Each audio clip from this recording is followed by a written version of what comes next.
Okay, there we go. I don't know why. Like the unmute click button is very hard to click. And it seems like I'm maybe peaking. So I might tune that a wee bit down. It's the daily microphone tweaking. See if that's a little bit better. You guys let me know. This window is not responding. Why?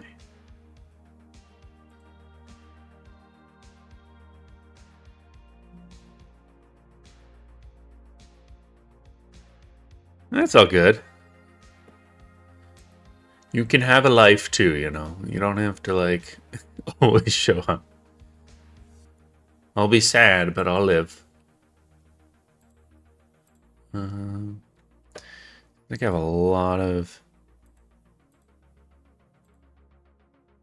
PC working hard issues. So I'm just gonna close a few tabs here.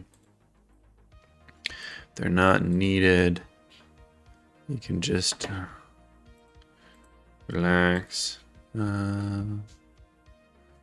Just close these two. That one I want to maybe keep.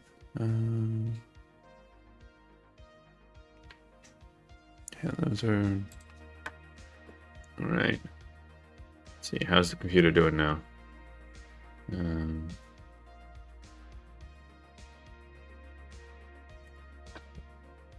close this.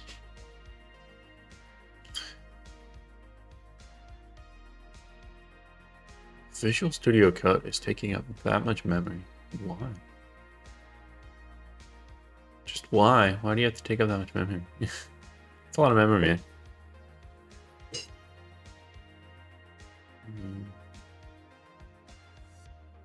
Yeah, maybe let's just...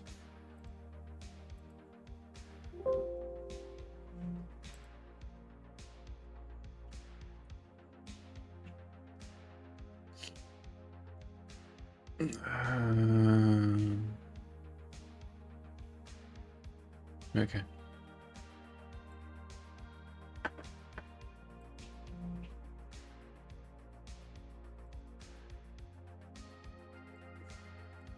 I gotta say, anti-malware service executable kind of looks fishy, but it is Microsoft Defender, I think, actually.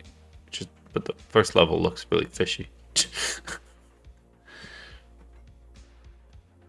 But, yeah. All right.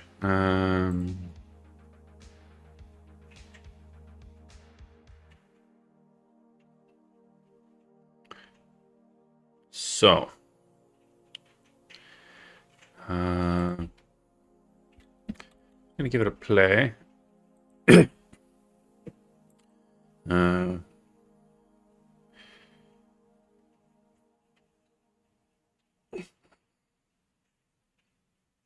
Microsoft is usually a virus.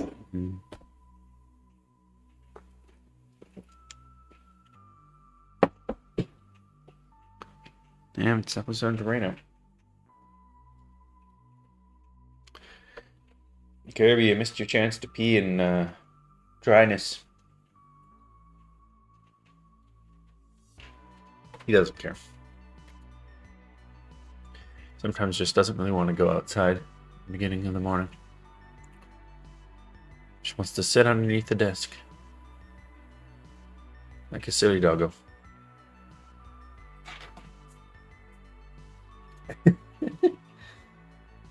He's like, but I'll come up here. Good boy. He knows what the good stuff is.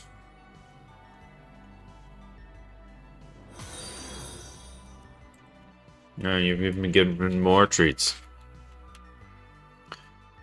Alright, you get 4 more pieces. Woo! That's a little bit off. But...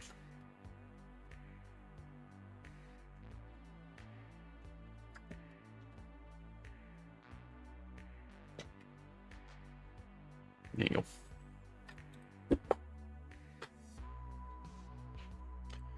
Alrighty.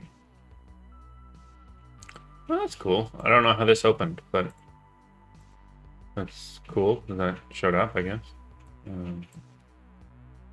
Put that over there. Shows you like how everything got drawn. It's interesting. I don't know why that happened, but okay, load.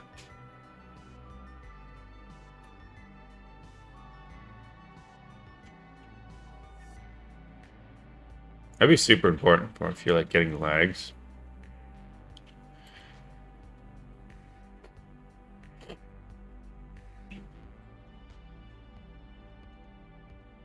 Good boy.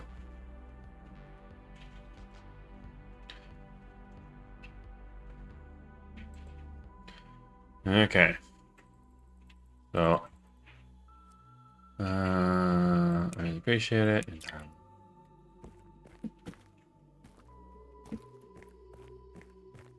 So, since yesterday, I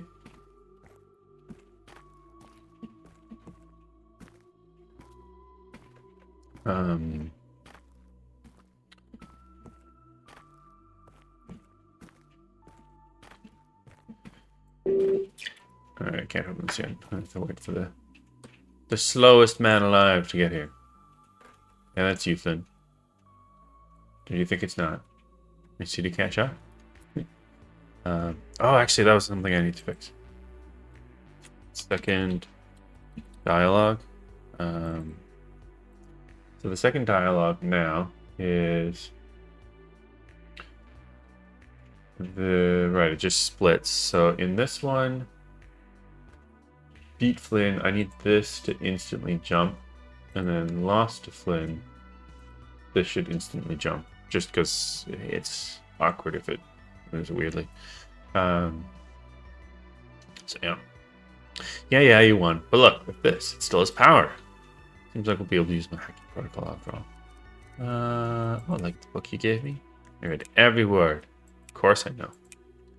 And then we open this. And so I actually finished adding this stuff and then a big old staircase down. What do you think of my staircase? It's a big, long staircase. Then, yeah, I haven't finished down here, but yeah, big, long staircase. I actually figured out also how to do stairs properly. Like how to walk upstairs properly. I tweaked the code a little bit.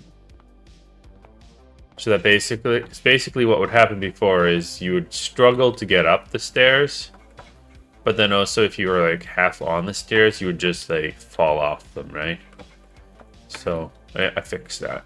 Made it so that the player just like goes completely physics void when you stop moving, and then otherwise it goes on.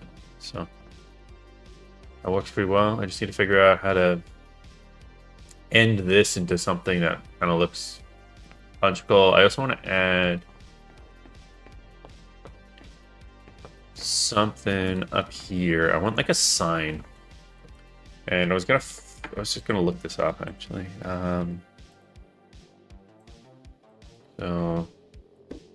Morse code call signs. So they have all these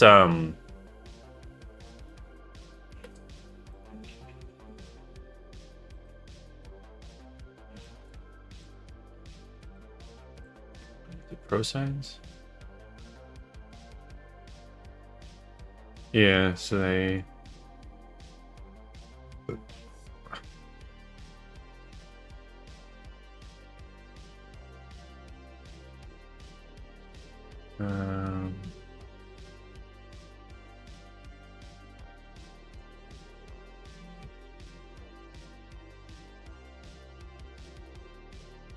Okay, so here's a pro sign. So AA unknown station. Were unofficially used to represent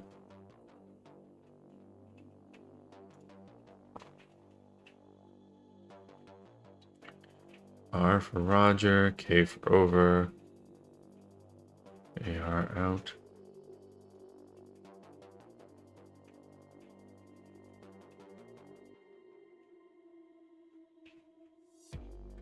Okay. Wait, verified, say again. Interrogative correction. Disregard this transmission. Out. Yeah. Break. Attention. That's kind of interesting.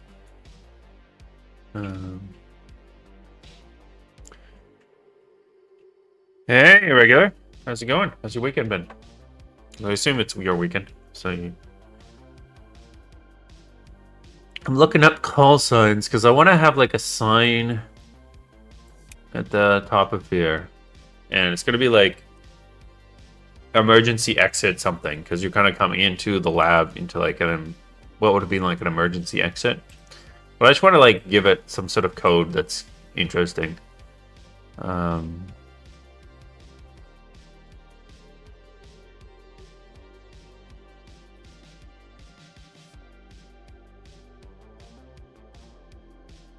Get enemy behavior refactor with the state machine. Nice.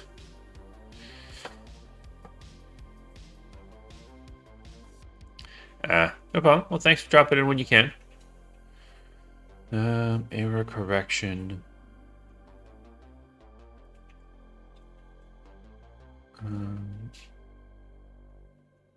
Full stop. Please say again.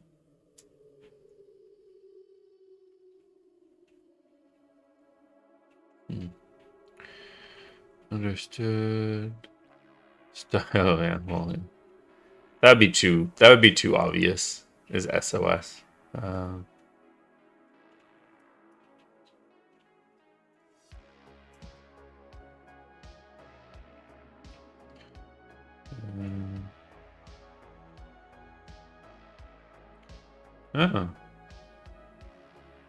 Yeah, replaced by SOS in 1906. Interesting.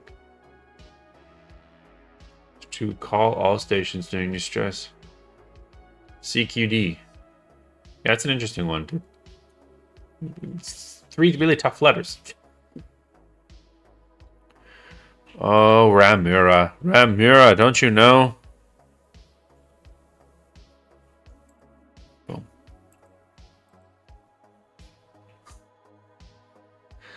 Banned. Best viewers are already here. Okay, this is also... I have no more to send. 88 is love and kisses. All after, all before. Break in, break in. All between bin, separation. Yes, correct. Check. Closing my station call. Calling any station.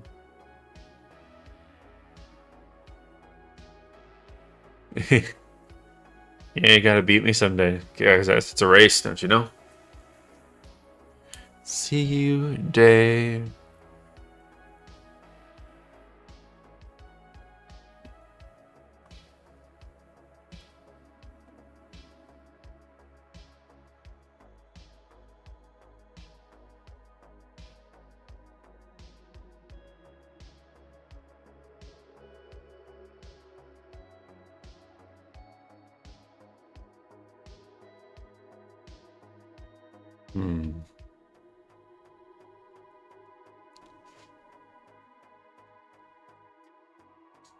Oh, these are just going further down in the letters. Old boy, old chap, old man operating. Ragchu?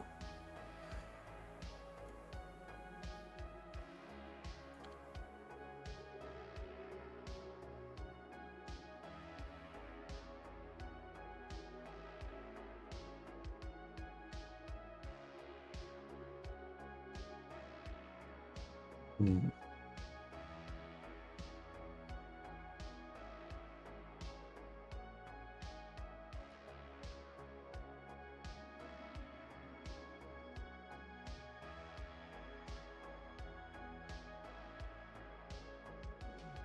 Fun fact, every male operator is an old man and every female is a young lady. I guess. Uh, there was like a young boy, wasn't there? I was an old boy. What's an old boy?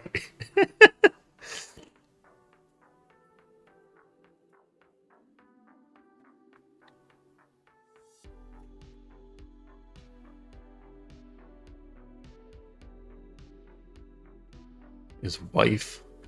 XYL.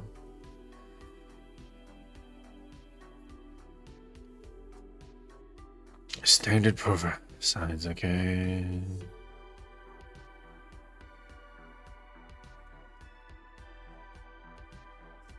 CL is kind of an interesting one going off the air or end transmission. Or the beginning, actually, beginning of message would be kind of cool because it's kind of like the start of the game, right?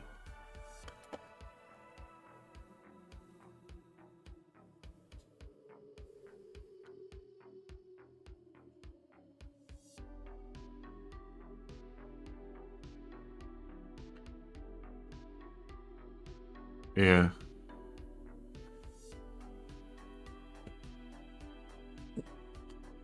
EE understood. End of contact.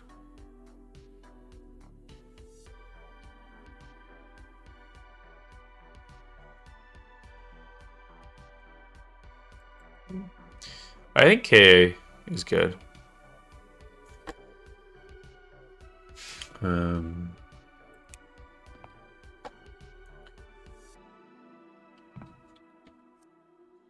um, see, I gotta add that. Be like emergency exit KA. I think is what I want to write there.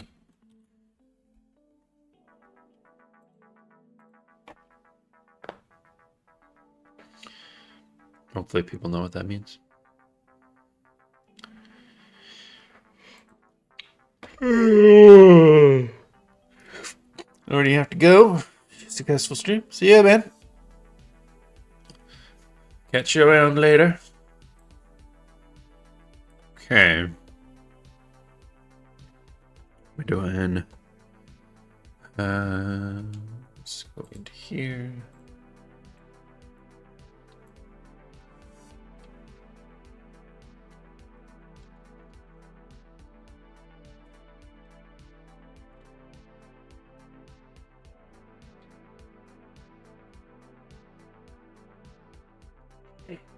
Okay.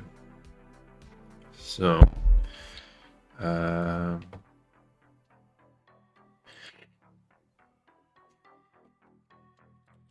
can't remember if there were.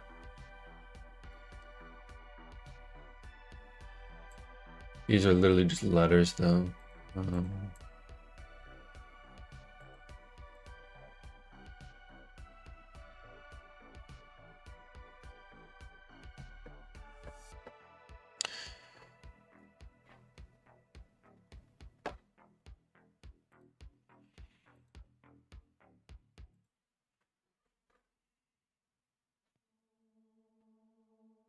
Basically, just looking for something that I can use as a.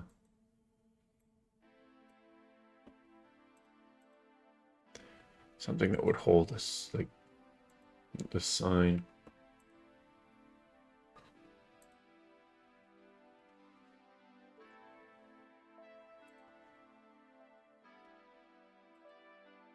It'd hypothetically be a screen, but probably would be better if it wasn't.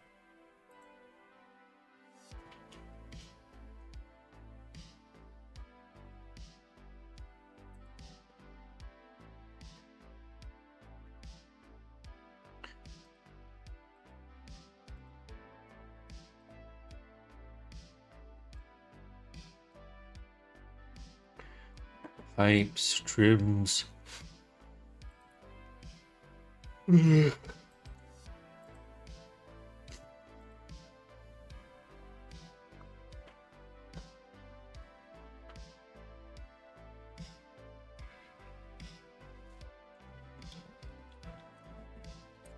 Could probably have some sort of like light up here, but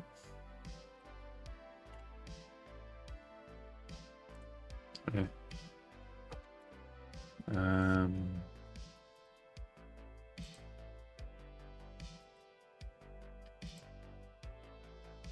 Where is that?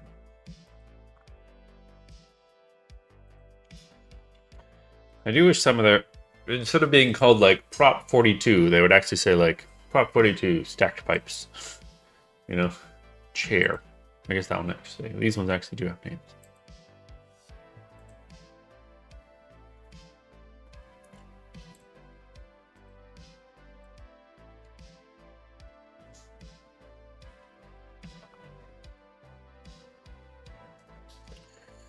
Yeah, so I'm thinking unless details has something, but I think this is just mainly like really small details. I don't think this has much in the way of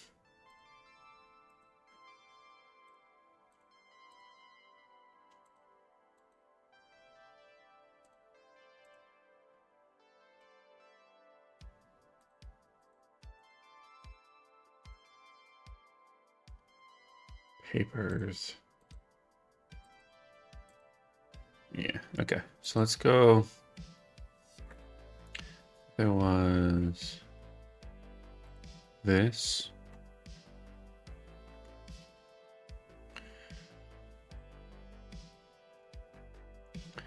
And what I'll do is I'll drag this out here.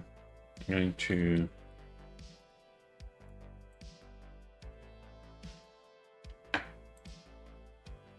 and I'm going to move this into lab parent so that I can get the rotations a bit better. Okay, actually, only do that.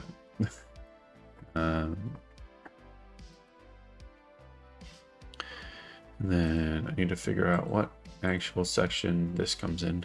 This is the actual, I think, only part I care about. No, okay, I care about this and the screen and this screen. These are the only parts I care. Really, I guess I'll take this top part. If it's a separate piece, that is.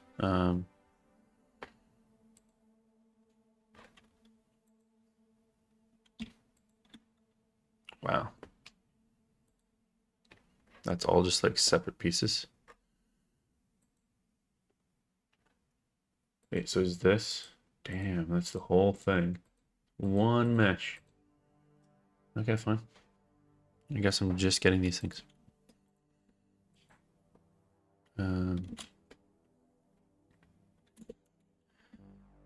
Probably just duplicate these and keep them out separate. I guess I don't need to.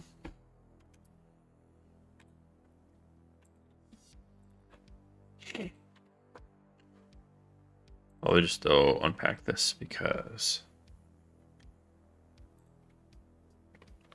then I can delete a lot of stuff because it doesn't need to be here.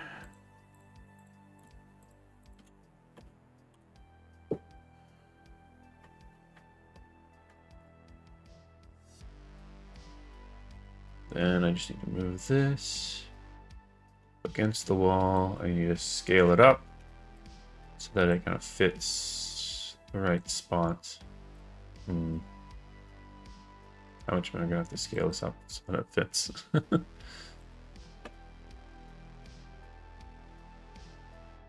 not that much more. Okay. Wrong thing.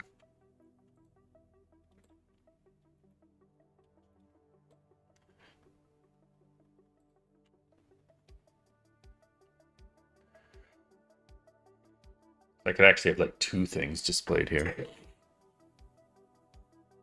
Could say like, you know, emergency exit, KA, and then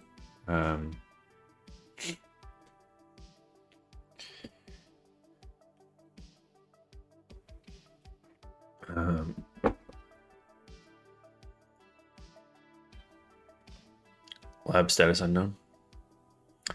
Hi, Fate. Thousand? Zero? Is that how you spell it? 1000. Hello. Welcome in. Thanks for joining.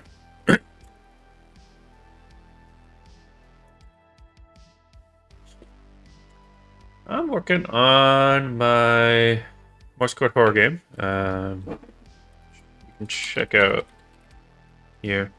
That's the Steam link. The idea is that there's all these kind of like doors in this forgotten lab on a forgotten planet. And they have these little codes, and you have to use the Morse code to open those doors and close them. But besides that, there's also chests in the world that you have to listen to Morse code and then figure out what the Morse code is telling you to open them. All the while, there's monsters that are trying to kill you and murder you. But right now, I'm working on the kind of intro to the story and setting up the whole tutorial zone, so you kind of go into it. But a lot there. How about you? Who are you? What are you doing? You're a game dev, just a person that's interested in game dev. I'm trying to make my game dev lecture final project, trying to add multiplayer to my single player game with Mirror, so it's hard to figure out. Yeah, that's definitely adding multiplayer to a game that was not meant to be multiplayer is not a fun endeavor. There's definitely lots of things that you can't resolve, or are just painful to resolve if you do that.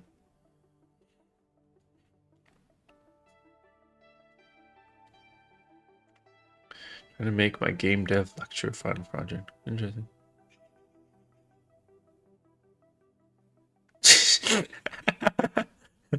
Don't actually do that. Karazest is joking. You don't need to post your social security number.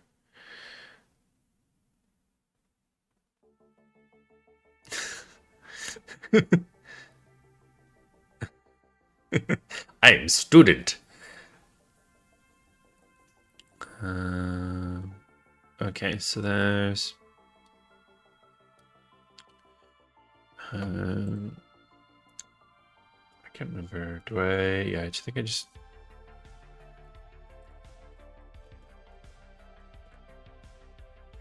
wait, these I probably just want to make it like these things, right? Where it's in door text. It's Text Mesh Pro. Yeah, so let's just duplicate this.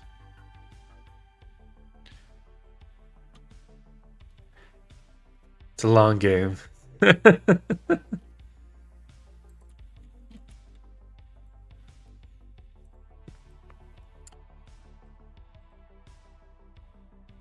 How many people do you think actually know their like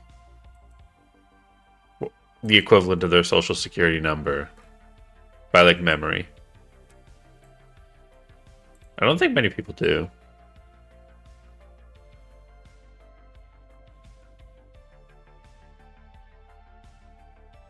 I've had to do it enough times now that I know because of taxes, but I think initially, like, there isn't much reason to know about it, right?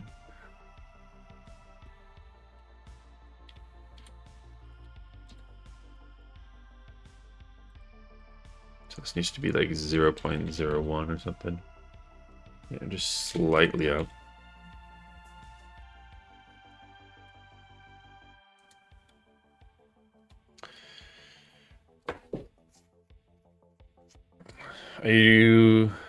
So when you talk about mirror,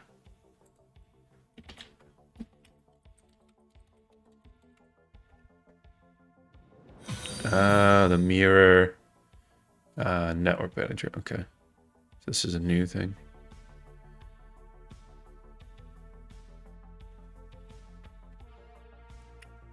I gotta purposely stay away from multiplayer stuff because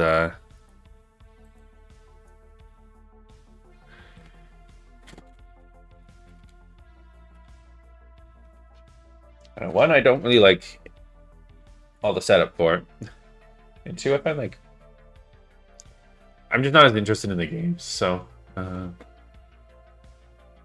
kind of just inherently want to make more single player games. Okay, so let's make this about the right size here. Okay, and then we will duplicate this, the other screen. Network custom error, network custom on server add player, no suitable method found override.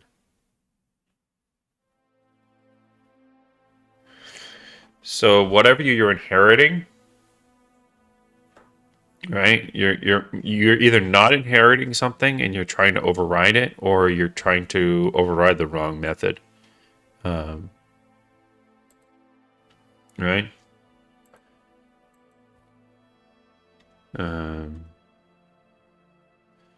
Let me just open the script. Right?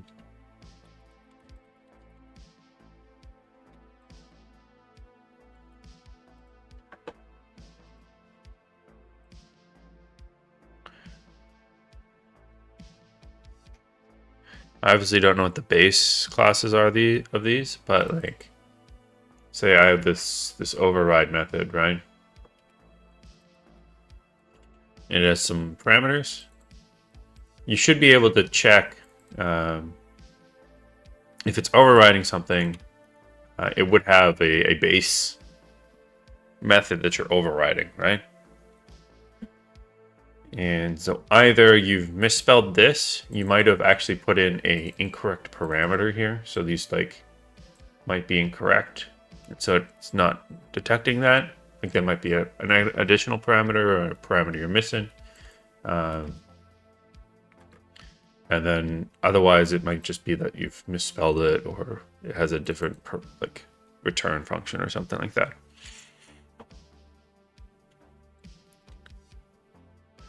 So that's why I would say no suitable method found to override is that or I guess conversely, you're not actually inheriting from the thing you think you're inheriting from. Those have been my thoughts. If you're getting that error, it's a good old standard compile error.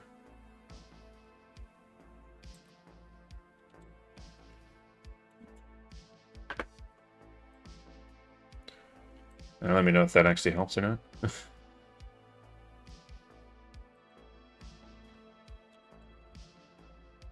Okay. So now what do I actually want to write in here? So the first one again was emergency exit.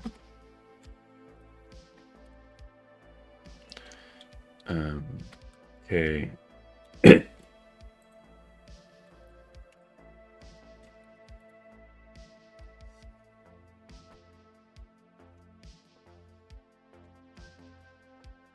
Da, da, da, da, da, da, da, da, da.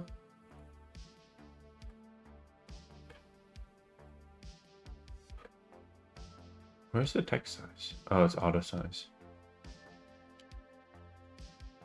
Can make it a lot bigger here.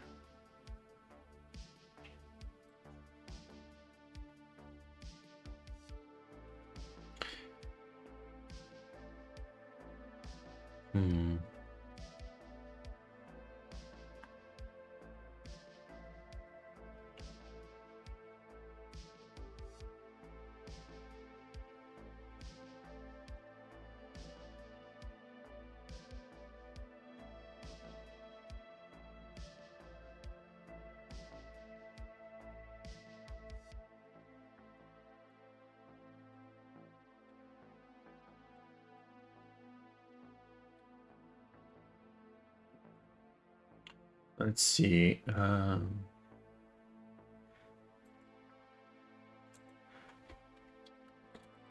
We go like status. I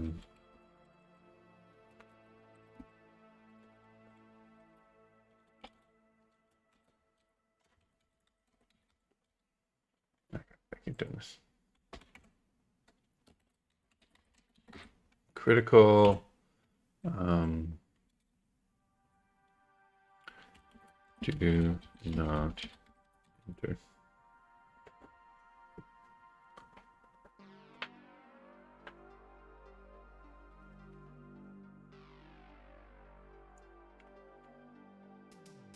Let's just actually specify the font size here. So like 2, 3, go 3 for both. 3.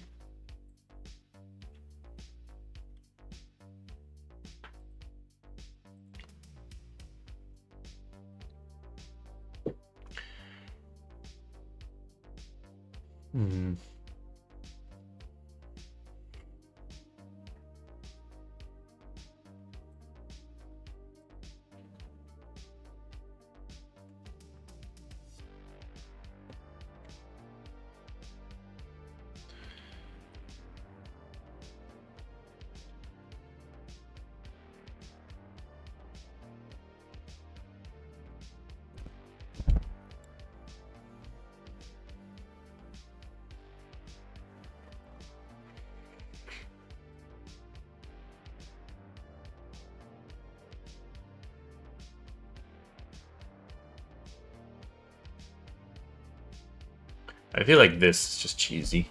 How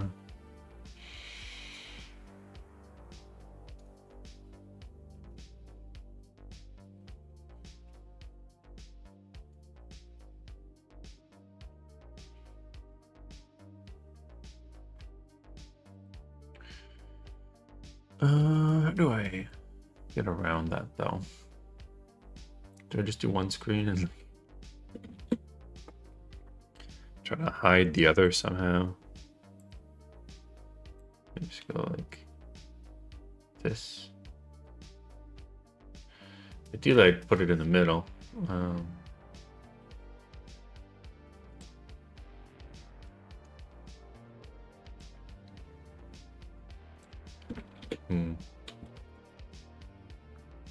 Or just think of a better text to write in the second one. That's also another option.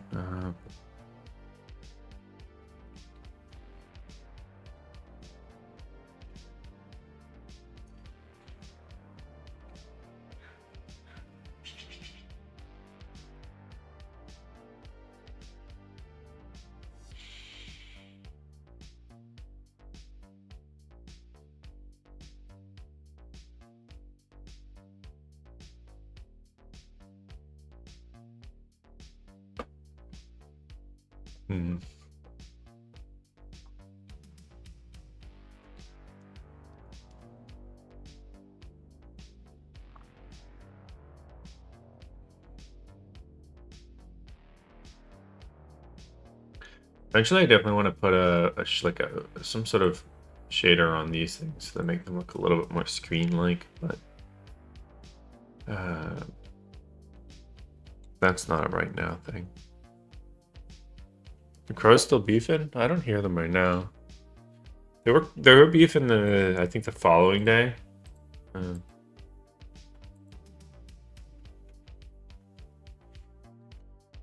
Just kind of the rain is crackling a little bit.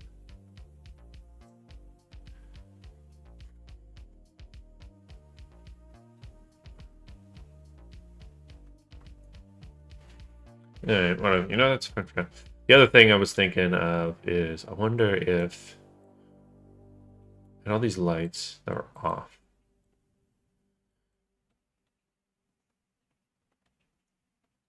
And I'm gonna pair it, but all these lights that are off. And I was just thinking it would be kind of fun.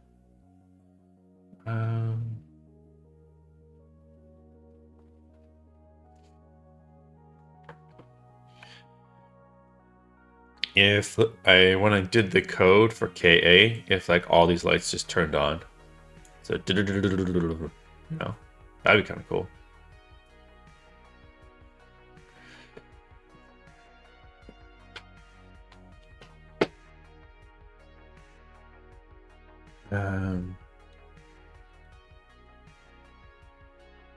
Because right now they're all off. It's just like completely dark.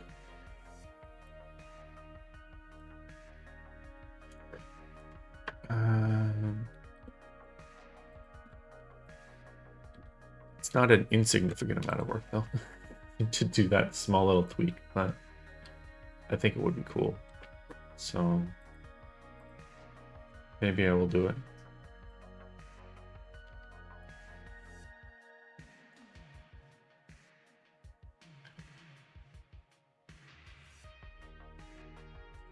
What I should probably do though for these things is I'm gonna add a disabled light on here. So there's gonna be a point light. Be like right there in the center.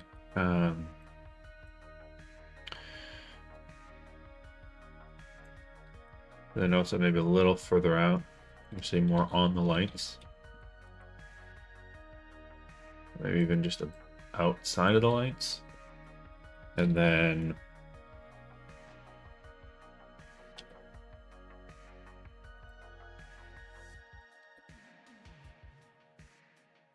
yeah, so this is not gonna have any bounces. Real time. 10 is probably fine. But I'm not gonna make it that intense. Be like 2. I just saved that just to see how much of a difference does that make. Yeah, like this thing's completely lit now. Yeah, so let's just tweak this maybe a little bit more.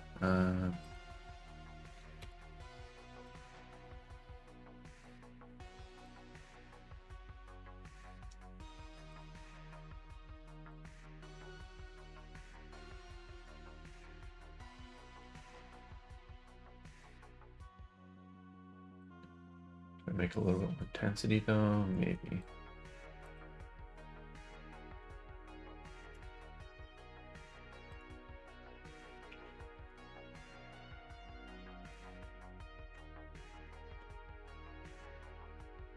Let's maybe make it like 0.8 or something.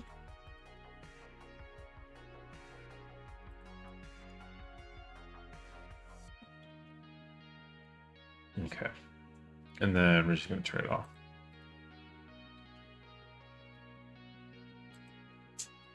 So now they're all off. Then what I want to do is maybe make a... I want to make like a light component. It's probably an initiate light. I could make an initiate light, yeah. I think that's pretty good. Let's create a C# script light initiator.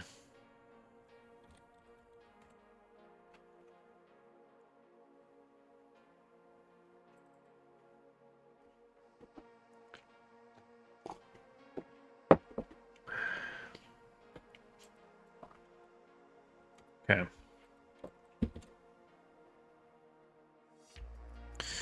So the way this is going to work.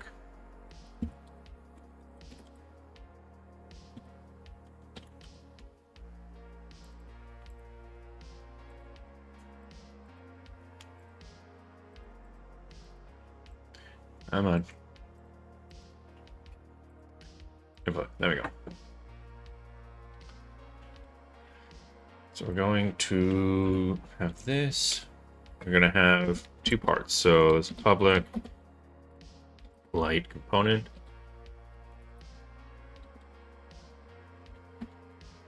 No, not light.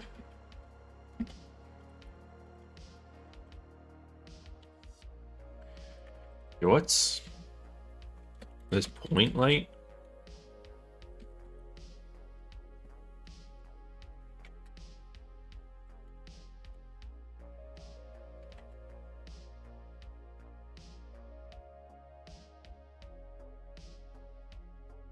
It's definitely not. What is Unity's point light called?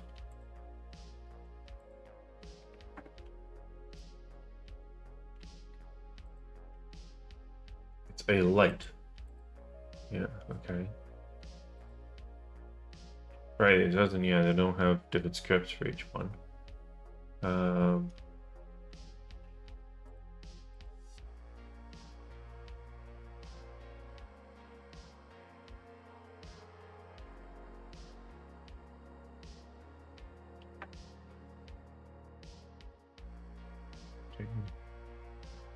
It's called a light, implemented in Unity Engine.core module. Okay, Unity Engine.core, or maybe it's okay. Just light. Yeah, okay, there we go. Why? Why did it take so long to let me... Oh, really? Is this one of the... Oh, this light toggle? I guess hypothetically I could just make this like this. And then also have... I'll just keep it 1-to-1.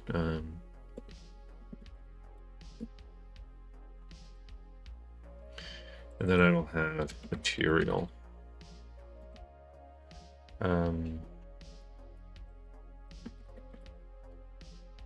Light material. Actually, no, there's 2 lights. So there'd be light on, light off matte, and light on matte. I think that's what I'd do. I would just switch the materials. That'd be a better way. You can adjust like there's the emission on these things, right? You can just change this. The emission value, but then you're making each one of these things that uses the same material. Either you have to make a instanced version of this, but that means it's a different material now, which is less good. So I'd probably rather just swap between on, off, on, off, on, off. So that's why I have 2 materials. And then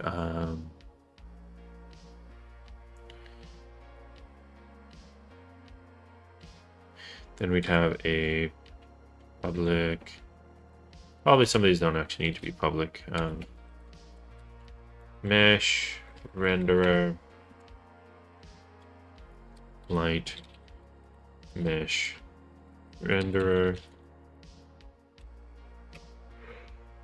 Excuse me. And then a public. And this doesn't need to be public.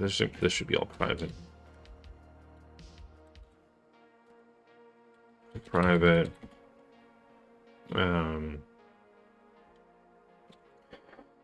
Int. Material. Index. To change. Thank you. Okay, so let's also just switch all these. None of these need to be public. It should all be private, and then they should all have the underscores in front of them. Okay. And so what we're going to do here is pretty simple one. If, so just if light toggle not equal null. We're going to be turning it enabled or not. I guess I could actually, yeah, this is just a component, so we can go underscore light toggle dot safe set enabled. Then it'll be state equals active. And this actually will be another one where I should have a serialized private bool here. Bool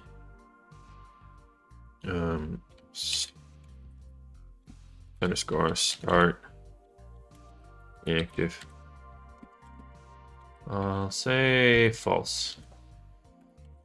Just understanding my game. I think most lights will start off.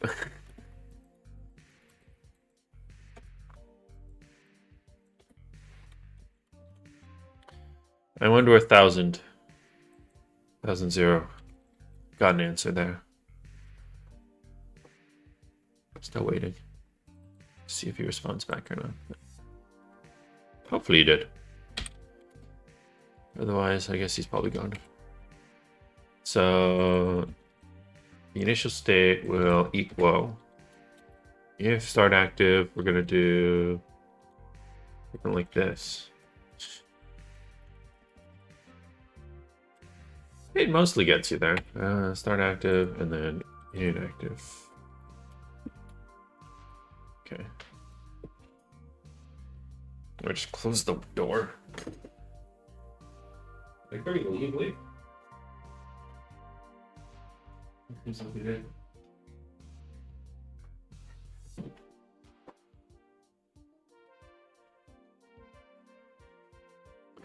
Kirby is gone. I'm sure I'll come scratching on the door though in a given time.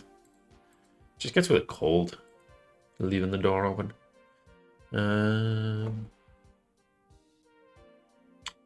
Okay, so we've turning the lights on, and then what I gotta do is if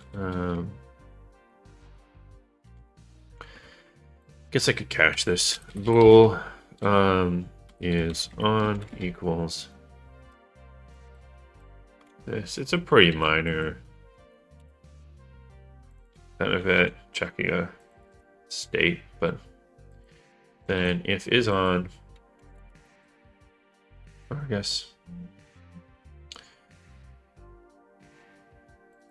I should probably be more checking this. It's not equal null. Then we're gonna go and take this guy. We're gonna go dot materials, set material. Let's set materials. Okay. Yeah. So then it'll probably just go into.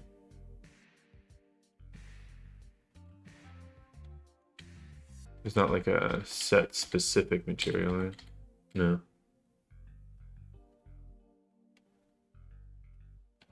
I don't like how it says returns all instantiated materials, because that makes me think there's actually it's doing something to get that. But I guess we should go save get here. Underscore material exchange dot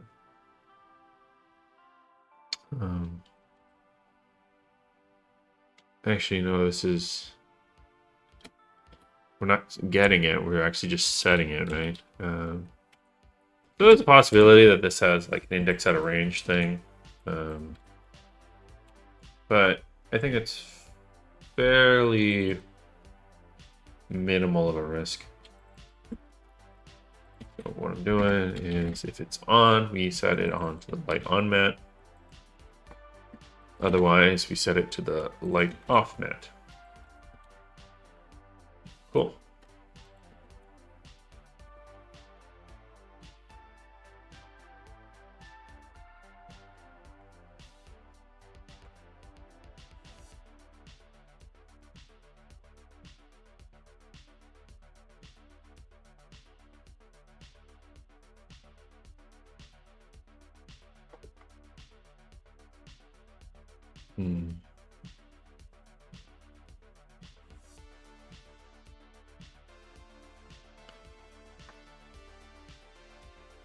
Okay.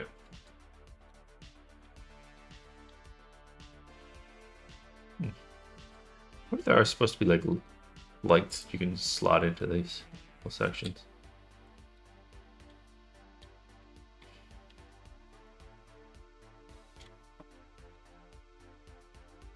Because that might be cool. Anyways. So then, what are we doing here? We're gonna go into yeah. Okay. We're gonna go into here. We're gonna go add component light. What did I call this thing? Light initiator. Yeah, there we go. What's a light anchor? I just want to know what this is.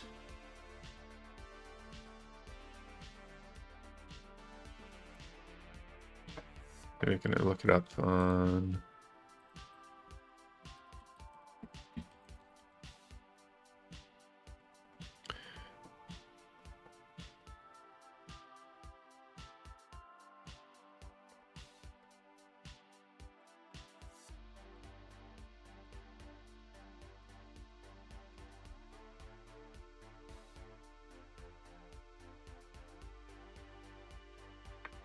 Huh.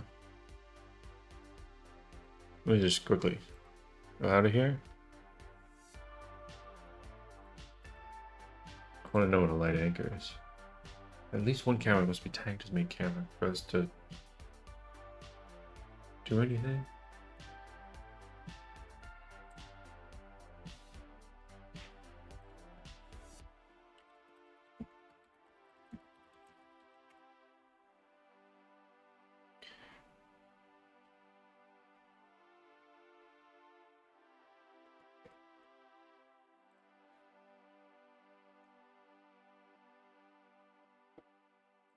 Okay.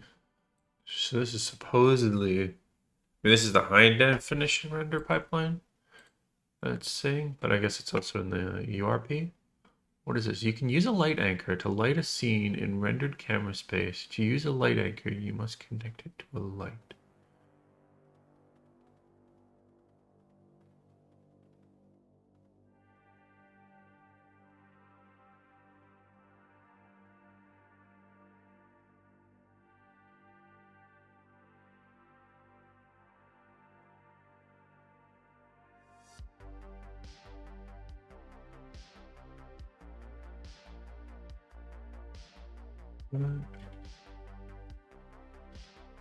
Use a light anchor to light a scene in rendered camera space.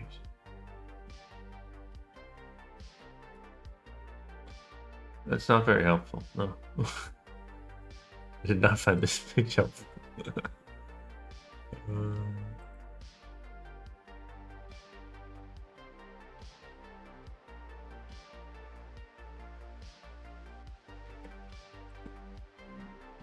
Oh, here we go. So, light anchor can help place light sources around subjects in relation to a camera or an angle. It's particularly effective for cinematic lighting, which often requires multiple light sources on the subject. By default, anchor position is the same position. There we go.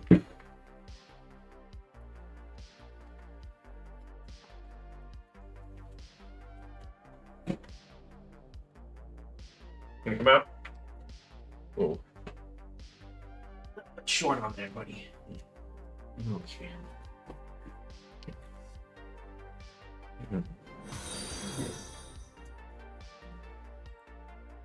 Your taco treats. Yeah, you got a few more. Oh, you missed that one. That was a little high. I think that was my fault.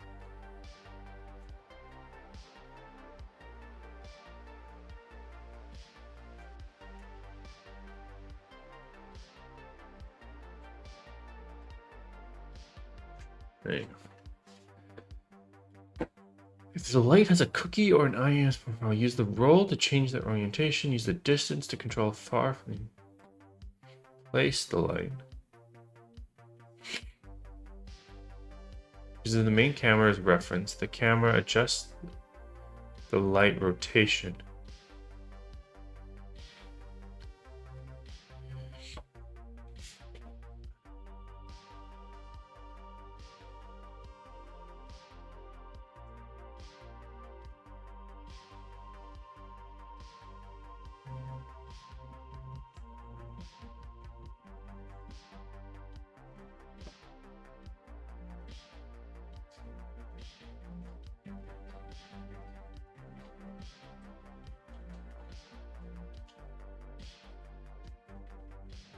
So does it just rotate it around something?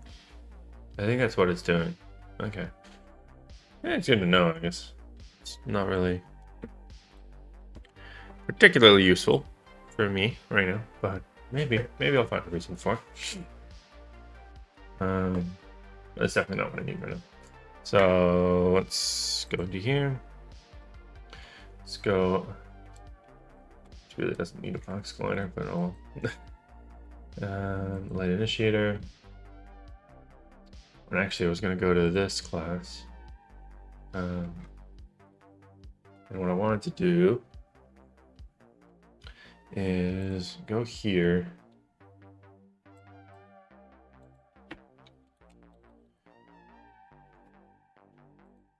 Is this the right? No, it is not the right one.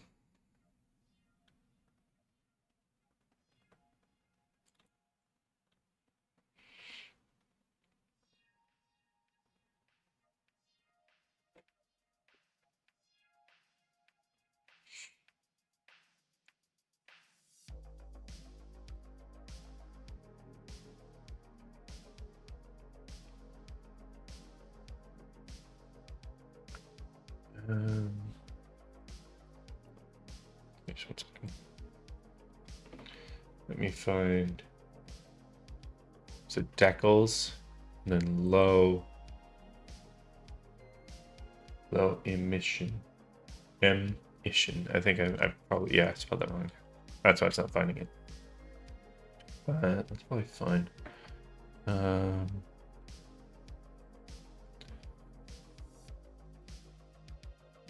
Like when I click on this, no, isn't it supposed to show me what's actually being rendered by this? It's just, it is the whole, that part. Okay, so what I do want is this thing. You can set defaults, which is nice for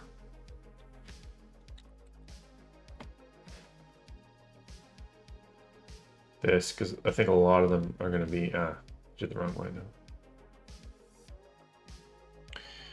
Really, does this have to trigger a recompile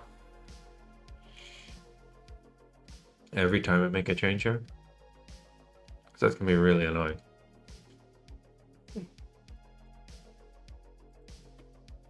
Because I got to do this a few more times. Low emission. There we go. And then this. Oh my god.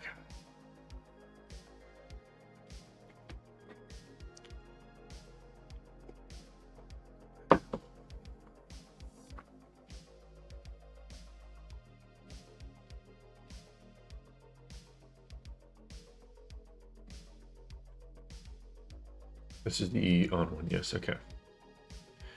I guess I don't know which one of these I should choose. I think this one. We'll try this one.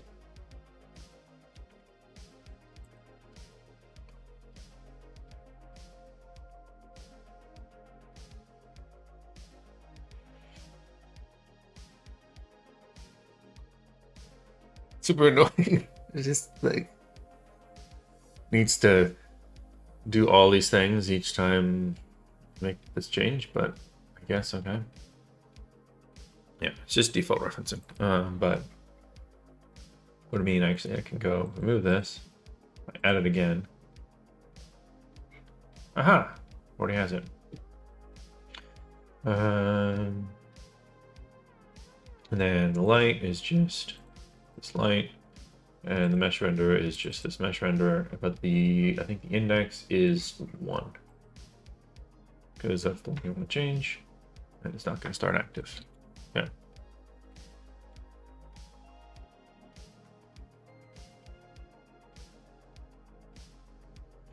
Coolly.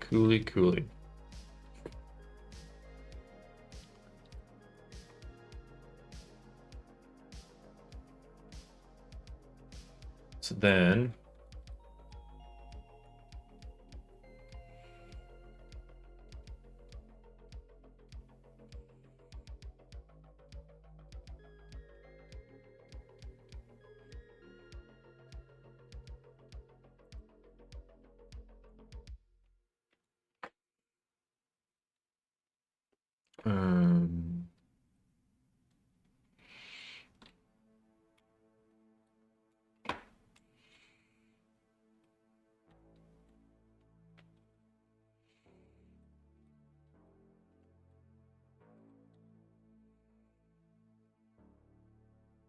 so all these lights have this thing.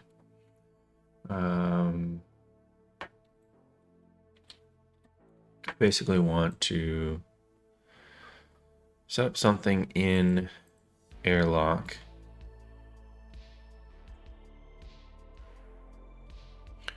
I think, yeah.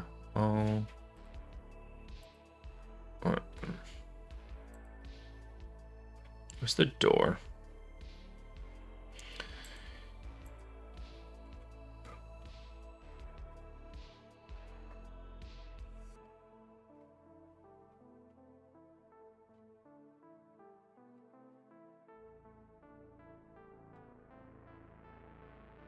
Wait, I think I saw it. No, that's floor. Door. Here we go. So door has a door handler. I'm just gonna duplicate that. Oh no, wait, not duplicate that. Not that part, just this part. Put it over here. Probably should not spend that much time on this, but take this. I'm gonna not have any code things because it's handled through that. The code is gonna be KA. And this is really just a fun random thing.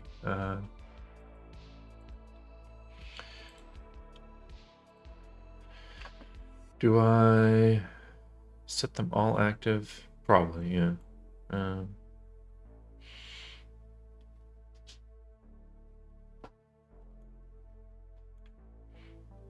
What I actually want to do is I'm going to create a group.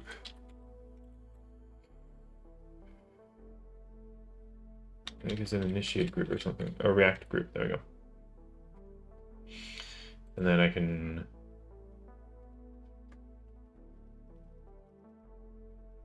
yeah, I'll keep it like this. So then I just need to lock this. I need to grab each one of these, kind of drag them in. No one skipping, invert active. No, I think, yeah, that should be fine. Then we got another one.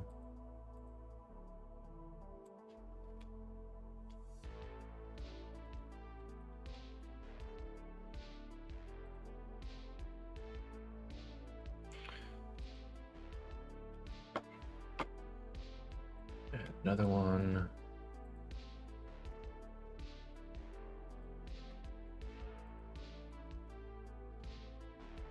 And this one.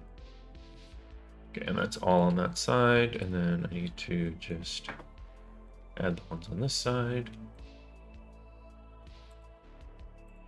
So we will. I should put my mic closer. All right. I think that one's the duplicate.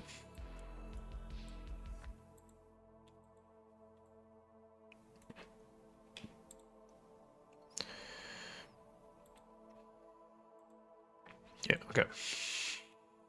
So we add another one. Yeah, let's drag this guy in.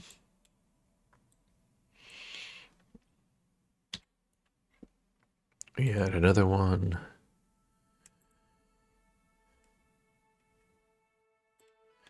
This one, and then one more.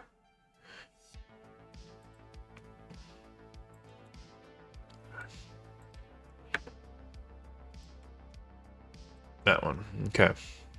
So that's all those lights. Now, kind of want. So I refuse to just leave it there. What I want to do is this is gonna basically open this. It's gonna set active. KA initiations 1. Yep, and then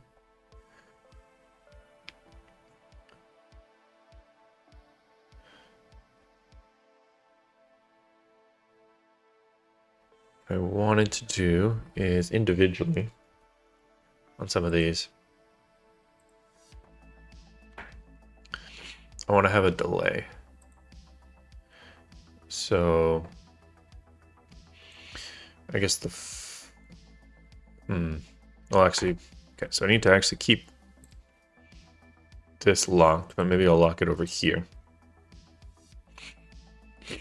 And then, so I can select one in the hierarchy. Damn, that doesn't work that well. Okay, maybe I have to put it over here just so I can have two of them.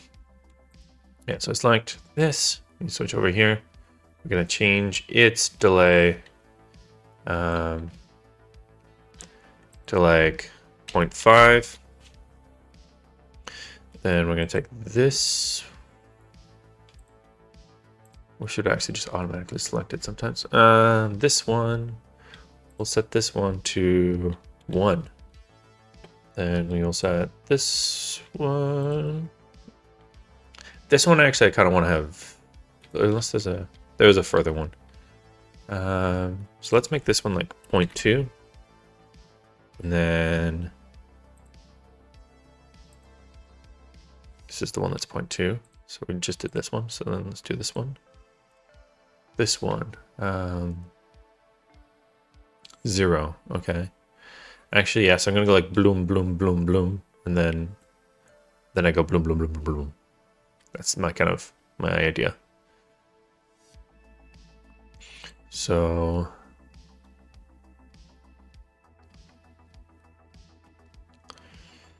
that one's 0.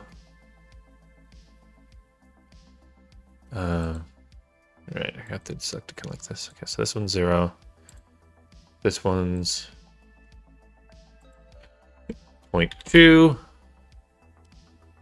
I think I just selected that one. Yep. Just selected that one. So then this one is next.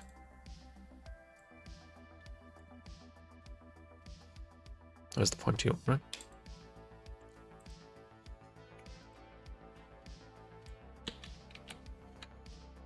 This one should be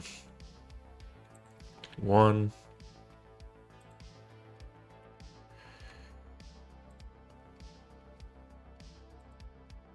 Oh, these are the same ones. I think I didn't actually select this then properly. So it should go this, and then this. Okay. So then this one should have a delay of like, I don't know, 0.7.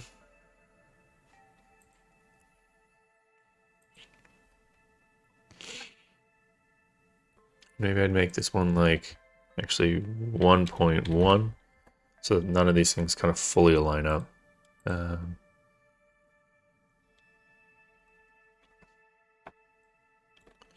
So like this one should be maybe 0.1. I think as well, so I wasn't quite sure. I think this one isn't in. No, okay, so that one's 1. Then this one isn't in it? No, this is 0.5. This is 0.5, this is 1.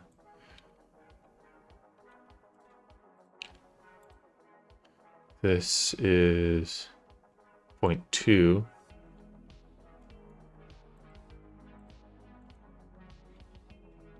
So 0.2, so let's make this 0.3. Then this one was 0.7, I think. Yeah. Okay, so that should actually all activate kind of staggeredly, which is what I want.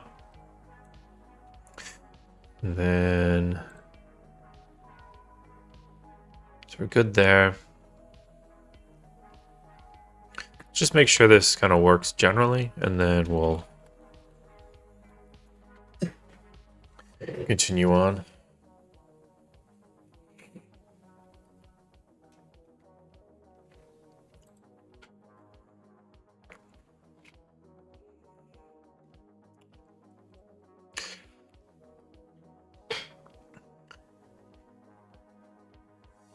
It's probably not like the most high priority thing, but I think it's cool. Just like a little extra thing where you see a code and then you're like, hey, I wonder if I put in that code, what would happen? And then you do, and something happens. I think that'd be cool.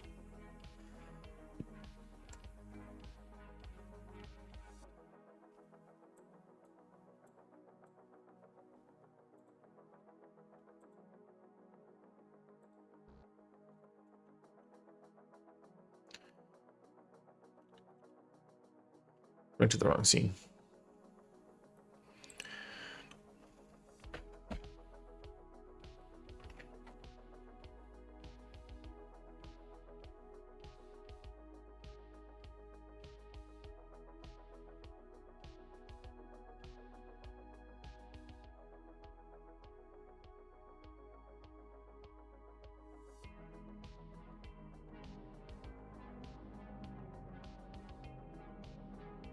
Okay.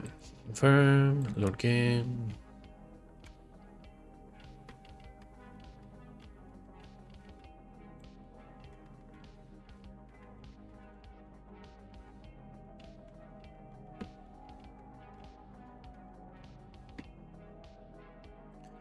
Yeah.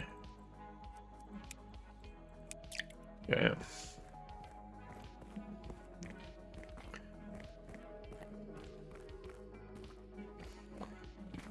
Yeah, if either of you just sprint to that first part, you can like easily beat Flynn.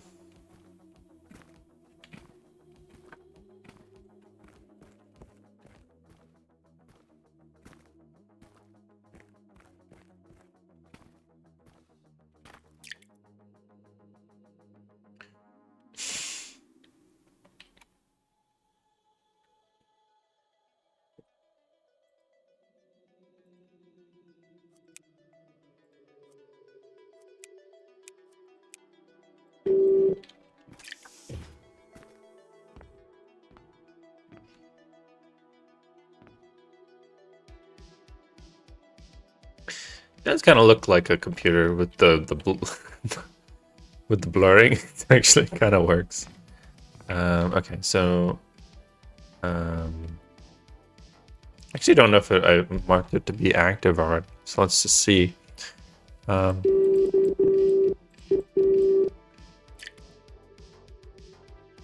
no, I think I forgot that this actually needs to get activated. So let's just see if I give it a little nudge, if it will activate. Yeah, active. Okay, so then.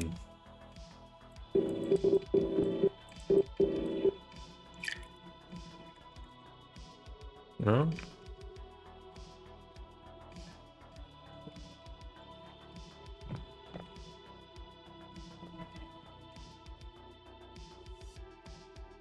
Oh wait, where is this thing located? All right. Oh. Um,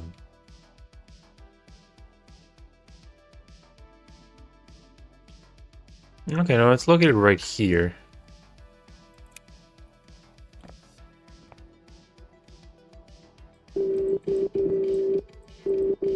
No, screw that up. And it still said K. Oh, there we go. I think the lights actually turned on. Suddenly a lot brighter in here. But the materials actually didn't switch. Weird.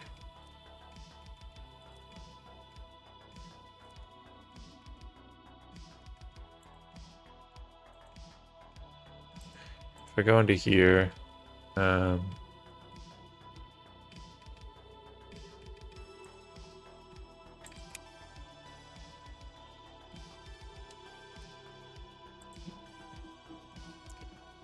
yeah, so it did actually activate. I do like that.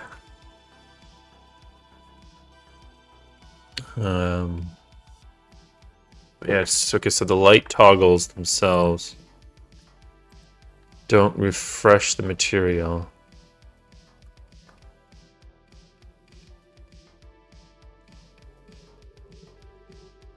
I wonder if you have to, like, call something after.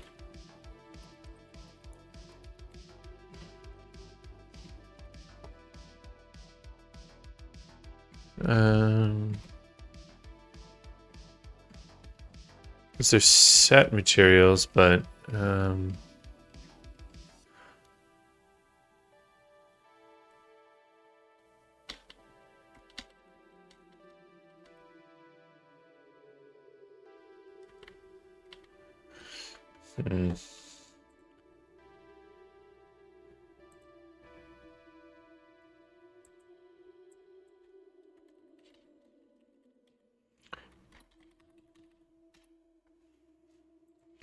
I'll look at this guy. A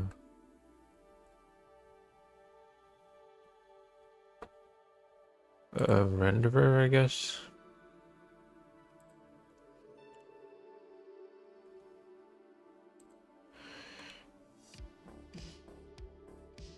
Yeah, it contains all the material.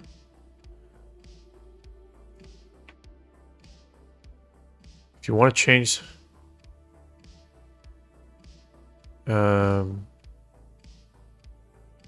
get the value, change an entry, and set the materials back. Okay. Yeah.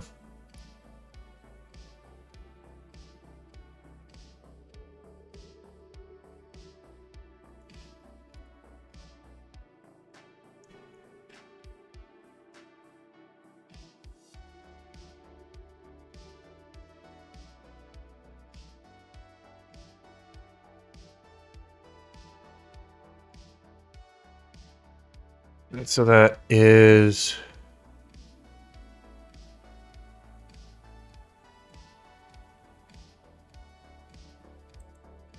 this, I see.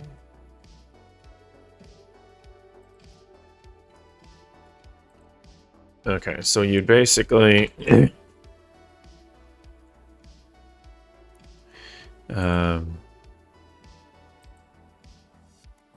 get a list of materials. Materials equals... This seems highly inefficient, but... whatever. Get materials. Right.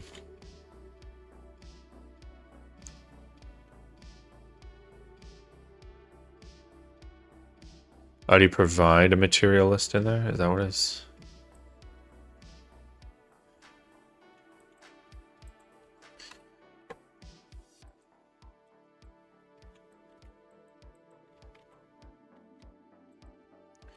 I guess you cache it.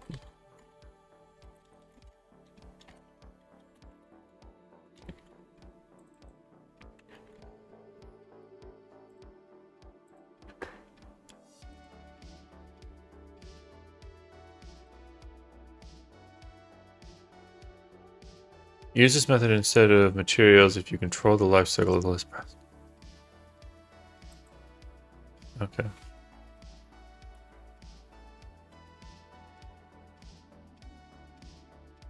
Yeah, okay, let's do that then.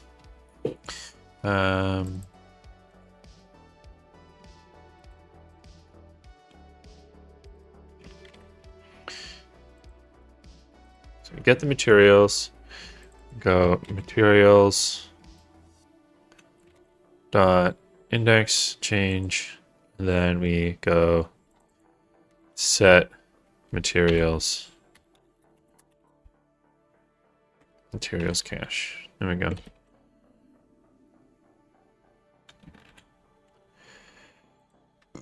Okay. Let's see if that works.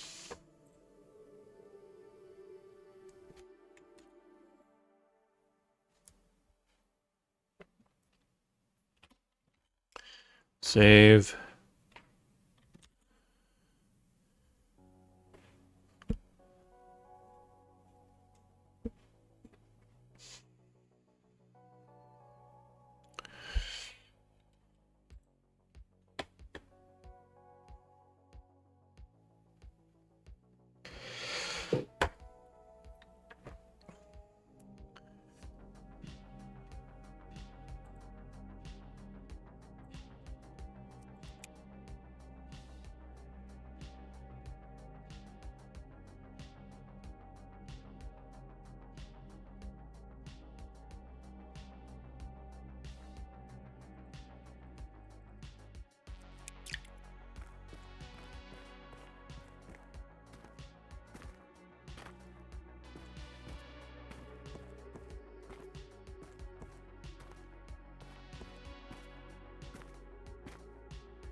Okay, so yeah, I'll need to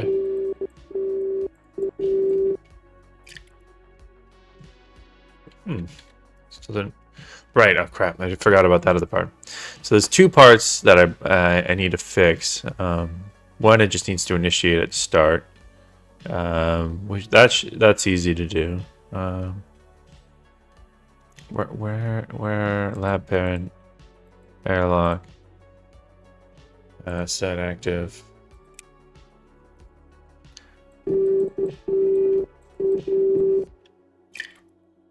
There we go. That's cool. The materials didn't change still. I did. Oh, flip me. Okay.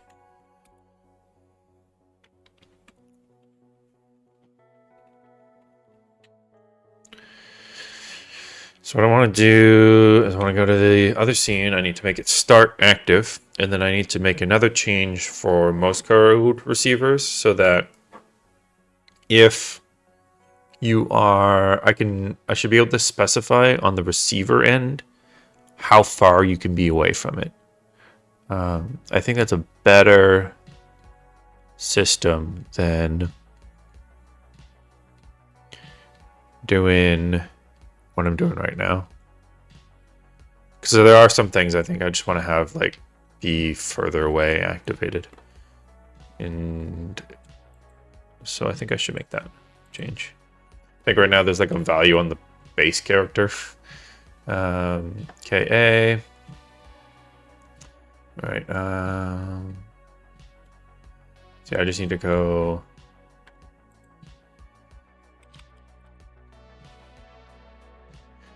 I guess maybe I don't want to initiate it at start. Maybe I initiate this when I open the door.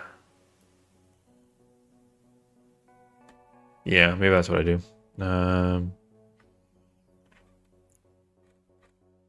Are you door? Door. The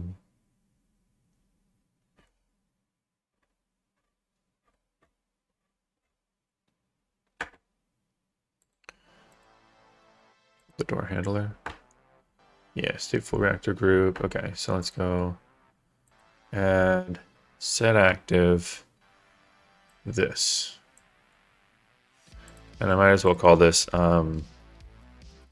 turn on lights KA.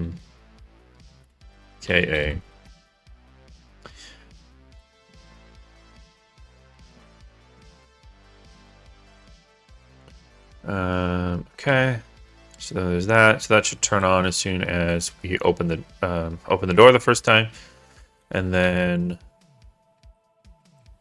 the next part is the distance, right? So we go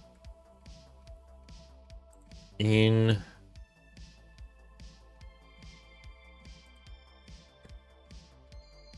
It's got to be in Morse code handler.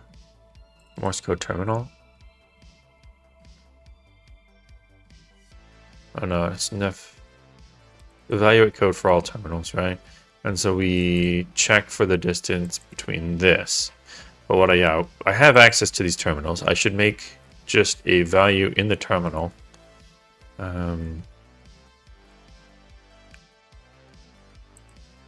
Instead of being on the player, we'll set it on here. So we'll go public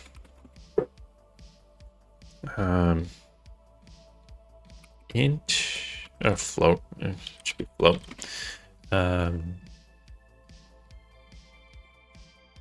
Max distance to activate from, and I'll just set that 10 by default. Or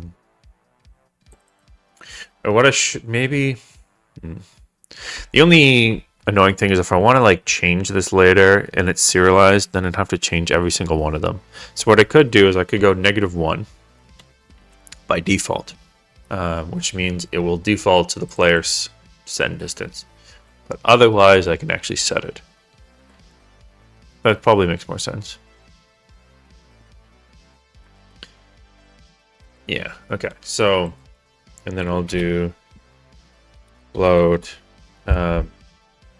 range basically will equal if the terminal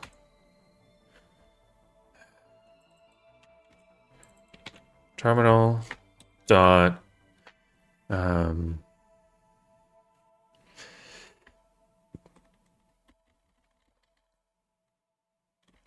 what did I just call this? Max distance is greater than 0. Then we will use that value.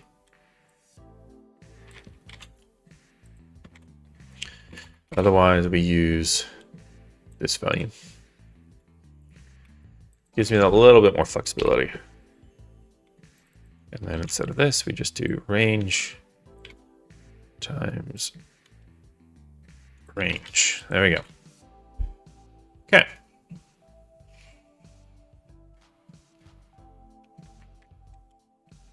Yeah. We'll do that. Cool. Yeah, so then you recompile.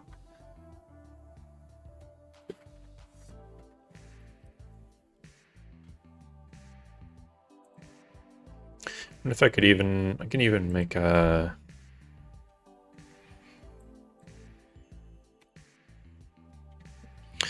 void on gizmos selected, I think it's called.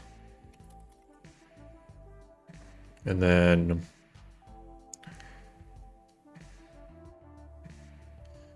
I'll verify that this actually is a thing. On gizmos selected. No, is it on gizmo selected?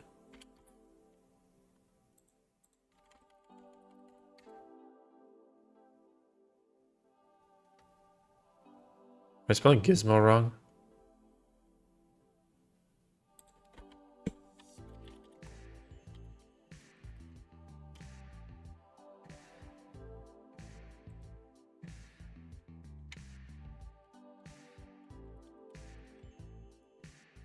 On draw gizmos selected. There we go. Every single I like never remember the right word for that one. On draw gizmos selected. Okay. So then in this we can actually go gizmos.draw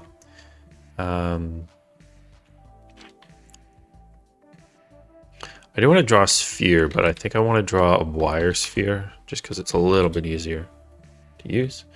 And then we will say transform dot position, I think, for the first one. So I think the first is the center, yeah. And then the radius is max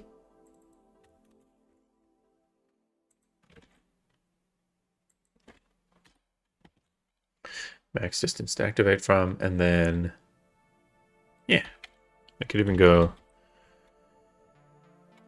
There's no color. I don't know. Yeah, sure. Let's do yellow. Okay.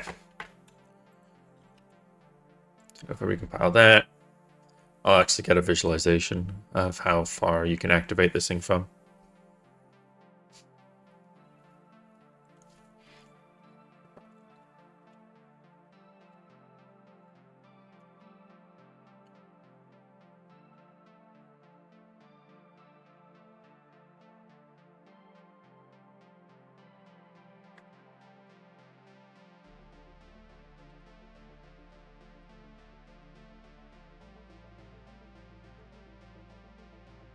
Okay.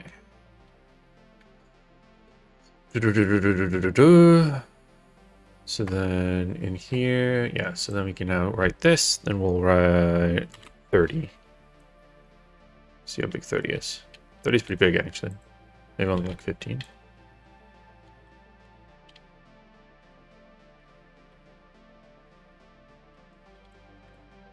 So maybe I want to move it in a little bit.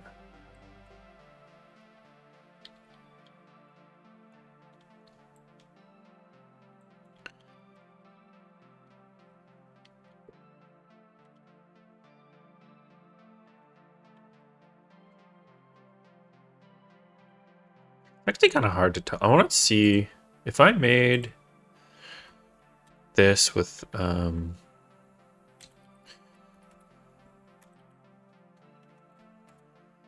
don't know. If I made this with like of kind of mostly transparent value, and I went draw a sphere.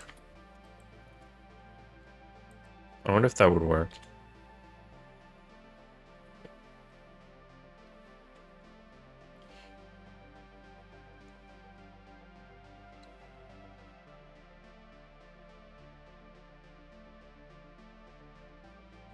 So the wire sphere, it's just kind of hard sometimes to tell the dimensions. Yeah, there we go. That's much better.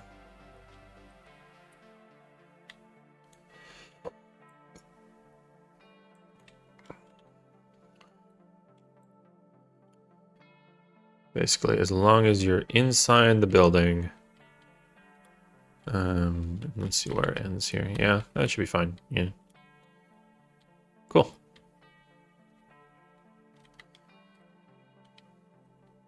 Really cool. Sweet. The nice thing is, like, when you don't have that selected, it also doesn't show, so it's not like you can just get a bunch of those things around there. Okay. So that all works. Let's just give this one more spin. I would like it if it even turned on lights that are like going down, but I just want to first see if it actually works like this. I've spent the majority of today doing things that probably don't matter, but to some degree, I think it's like these small little things that, you know, are really cool in games, right? I also really want to do another thing that really doesn't matter in the main menu. Well, it does matter. It's just maybe not like a thing I need to do right away, but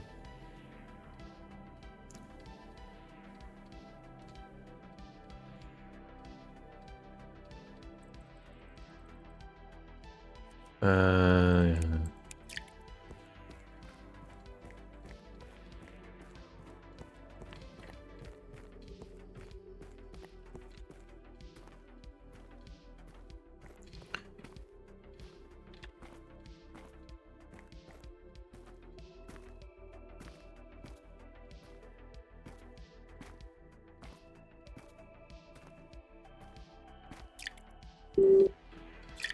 Just can't open this until he gets here.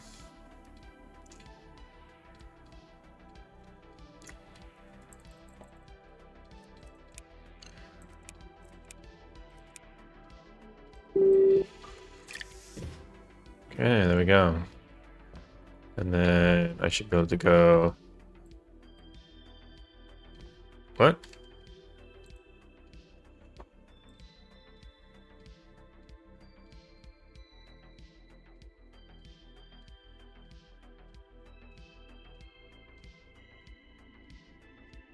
Oh. I completely borked my Morse code. Jeez. Okay.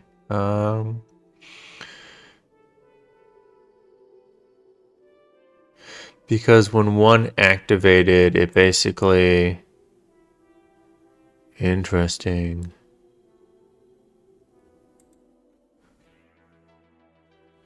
Hmm.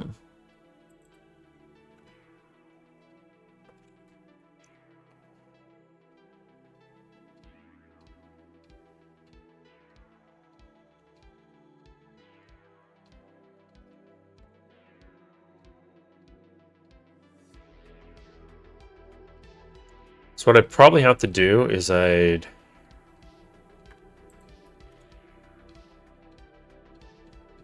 Yeah, good thing, yeah. What I'd probably do is I need to create a second list to activate, basically. Private, read-only, static, list of Morse code terminals. Underscore to activate. And then we'll go equals new list. Well, I give it a capacity of 4. It's not that many times. It's going to be more than 4. So then instead of this, we will go to activate dot add terminal. And then at the end, we go for each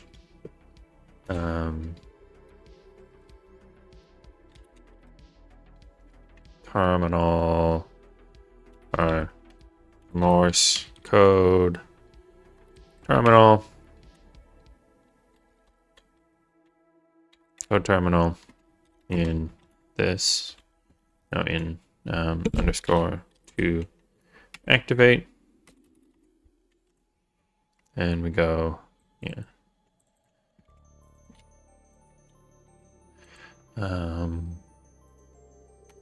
and then we go to activate dot clear. So that just makes it so that we actually can't add something into the list while we are already active. So basically the error is that when we were doing that loop, we were adding something to the list or the hash set, and it does not like it when you do that. So this basically just avoids that whole conundrum.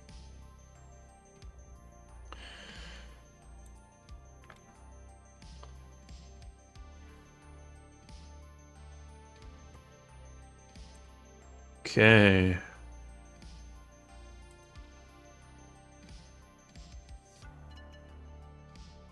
Dun, dun, dun.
Okay.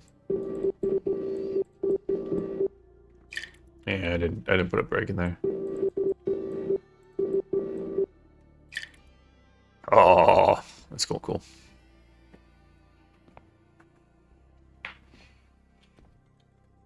And then I want to have this like light up as well. So like, I think that would be really cool. Okay. So.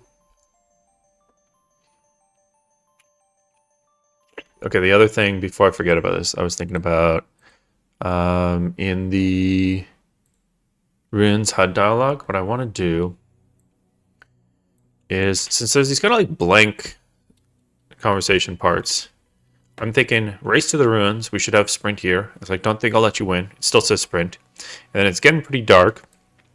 I'll say the flashlight here as well. So there's kind of like longer periods of time where I'm giving the person the information that they need. So in case they missed that first part, it's still kind of there in the next section. So it's basically doubling the time that there's as a prompt, because it's a little bit of a ability for people to miss that if they're not paying attention to it. So it just gives them a little bit more time. Okay.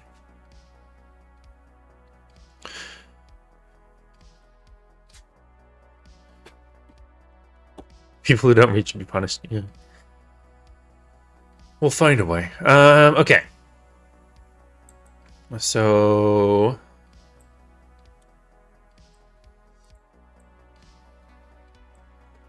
So. Right, we're gonna go do... I'll do the other lights. But I want to try to do this quickly. If I can do those quickly enough, I want to do another cool thing in the menu. It's completely not what you like is a mandatory thing to do, but I'm, you know, it's what it is. So now I need to look up light. So I swear I've seen. I guess I can just go to the sci-fi here. I think it's in. Was it in details that the lights were? I think there was like a light. Yeah. I swear. Oh, these are the wrong section. Details. Yeah, light. I swear I've seen a light that looks like it would fit in these little sections. Okay, maybe I was wrong. I mean, maybe that would, but it wouldn't actually feel like it should fit. Again, it doesn't really feel like it should fit. I thought for sure there was something that would fit in there. Huh.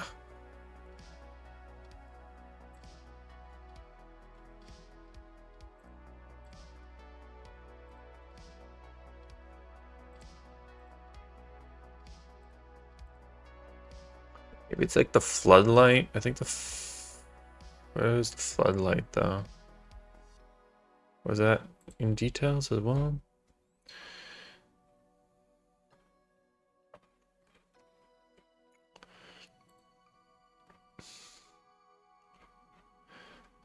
I know there was something actually called like floodlight.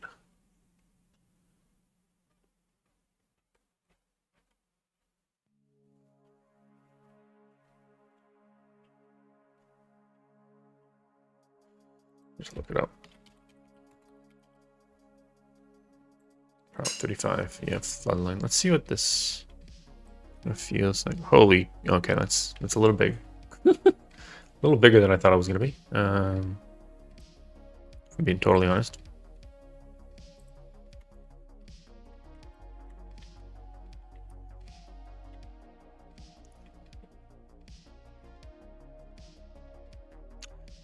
But I think there's some promise in this. I just need to make it a lot smaller. And probably disable. Is it one? Yeah, it's one thing. Okay, well that's unfortunate. But you know it's fine. The actual light part. Oh no, actually that's interesting. So this part is actually the holder. Interesting. Okay. Well, I'll actually disable that then. Definitely makes the positioning though a little weirder.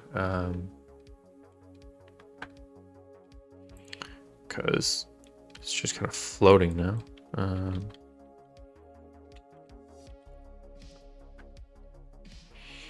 What I actually kind of want to do is take this and put this on here. Was this actually what they want? Yeah, it was wall piece. Okay. So fronts, lights here. Let's see if I get the rotation to be 0, 0. Yeah, there we go. And then pivot's actually pretty much perfect. I just need to move this back. I guess I'll need to rotate it, which is Actually, I can just rotate the light, but I need to make this a little bit smaller still. Scale down. Just a little wee bit more. So I kind of want it to fit inside there.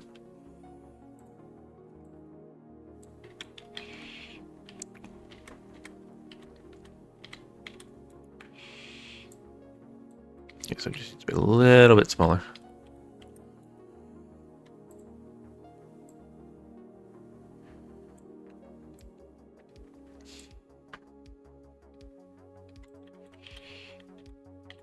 And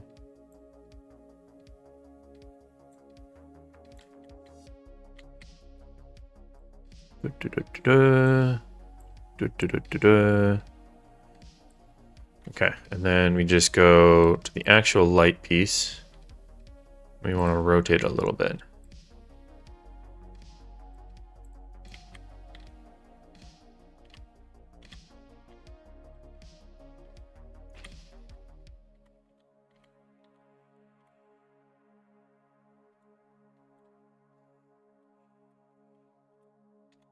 It's a super awkward angle.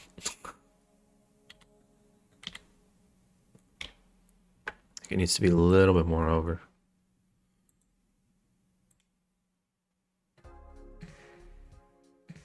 There we go.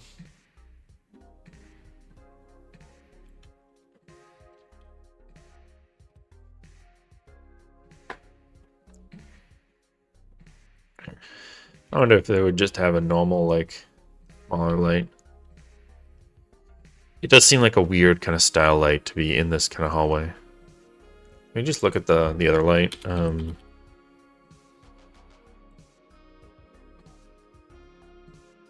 Was in details like this. Like would they have just done like one of these guys in here?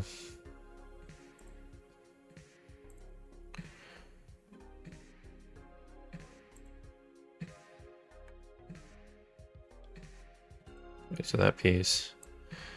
So let's see if I go like this and I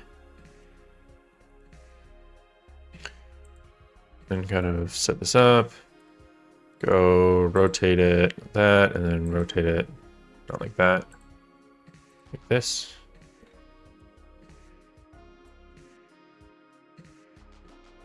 Something like that, maybe scale it up a little bit. That probably...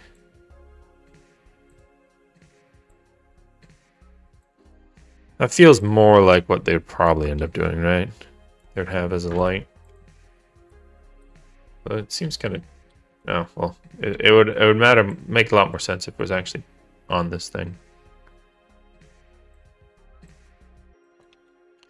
That would also make a big difference in how it looks. Just don't want to scale that up then, I guess. Perspective, man. It's a crazy thing.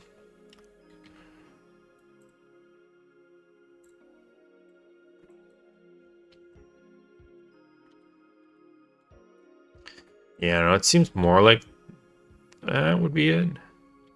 Because this is a very directional light. Versus that's kind of like a hallway light.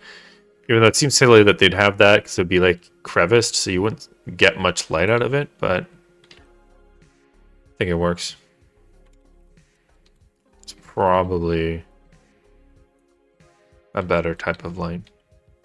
Okay. So then what I should do is I basically duplicate this and I copy the component and then I throw it in this one and then I paste component values and then I hide the floodlight. Yeah, and then I can easily get this all over the place. Okay, let's do that then. Delete that. I do want to edit this decal thing though.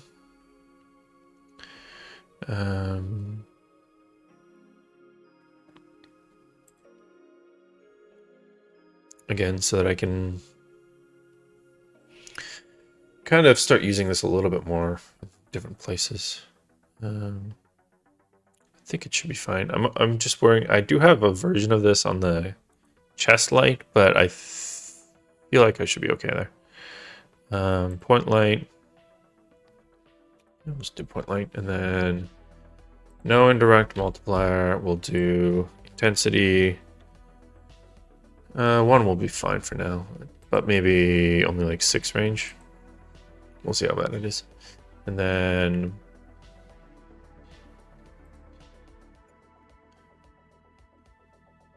I'll leave that off for now. I might change it though in the other section.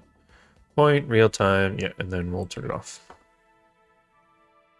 Then we have a light initiator.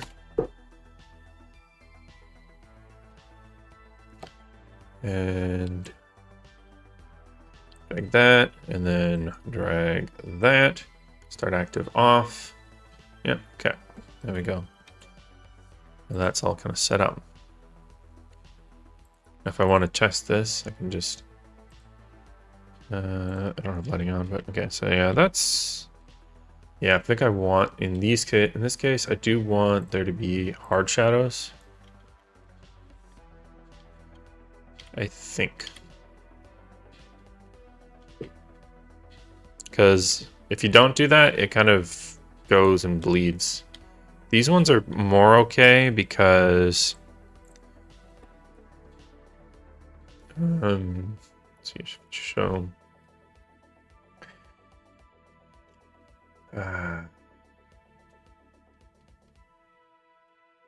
Wait, I guess... Just see what... Temporarily turn this one on and then see what shadows does. Does a bit.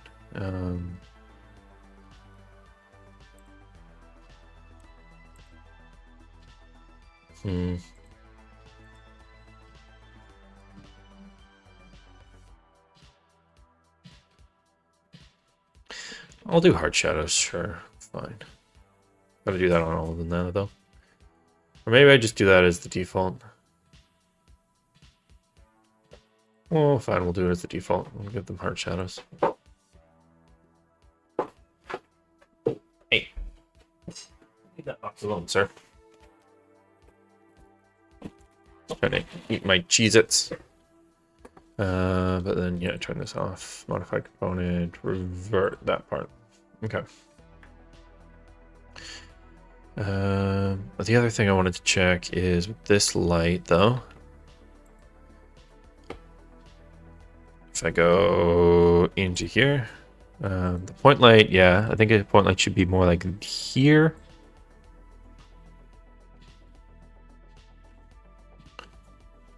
Because then this doesn't like start blocking the light. Yeah. It's interesting how so the light seems to come break through there. Just a little unfortunate. Probably shouldn't be lighting that.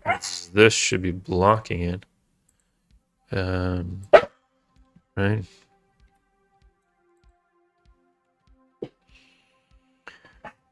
Logically speaking, cast shadows, yeah.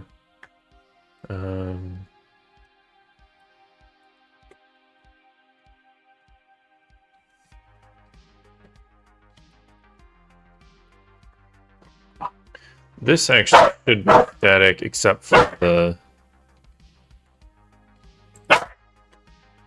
Oh, this should be marked as static. But then I need to change the lights to not be static.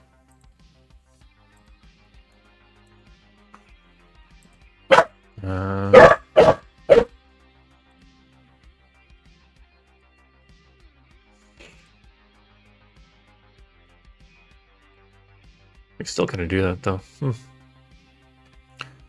I wonder if I move the point light at all.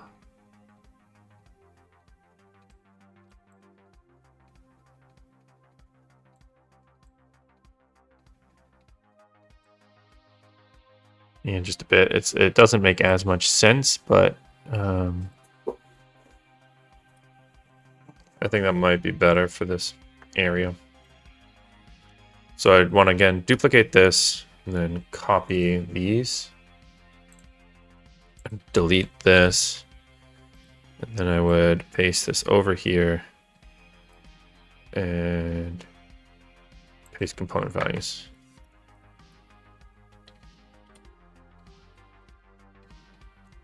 Yeah, that's pretty good.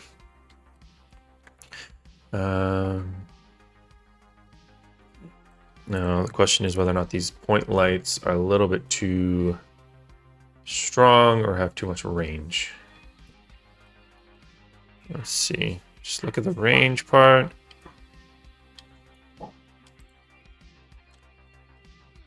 Five or six. 6 is probably pretty good. I guess I would probably need to know how close that one is. I would kind of like a little bit of dark between the two. So we'll see if that works out. 1 second. Kirby wants some water.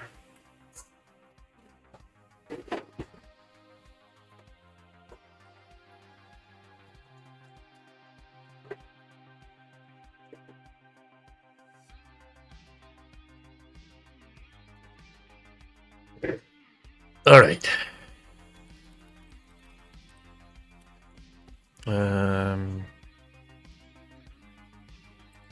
Really wishing I'd made pipe piece a prefab. Although maybe it's not too late. Maybe I should just make it to prefab.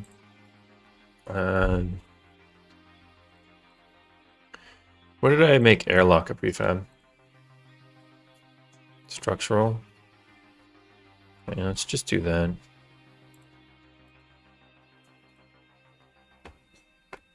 And then what I can do is just basically, yeah, because I just went 3.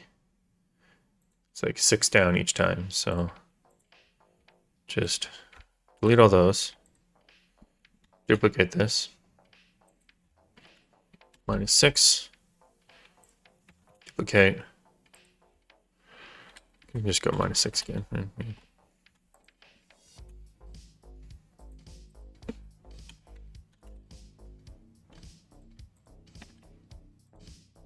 Oh, I think I... Okay, no, I duplicated the wrong.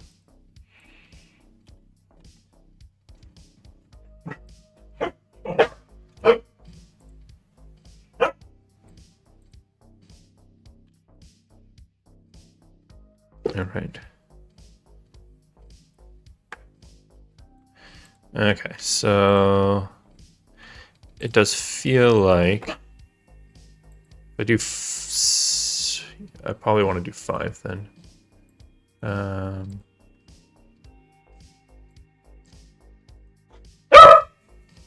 Pipe piece. Pipe piece.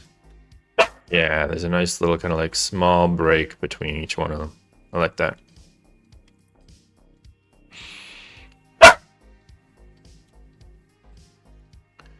Yeah, that's good.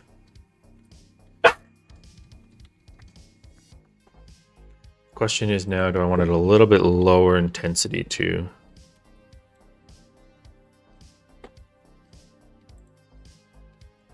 Let's see if I go. All right, maybe I'll let you out.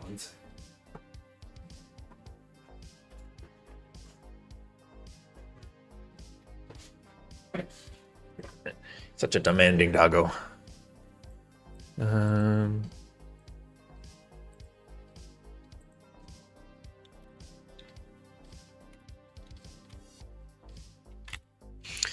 feel like there's like no change.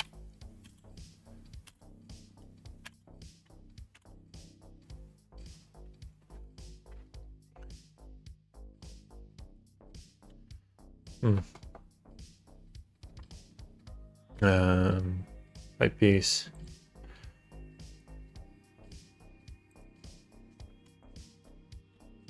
It's kind of dim lighting. I like it. All right, cool.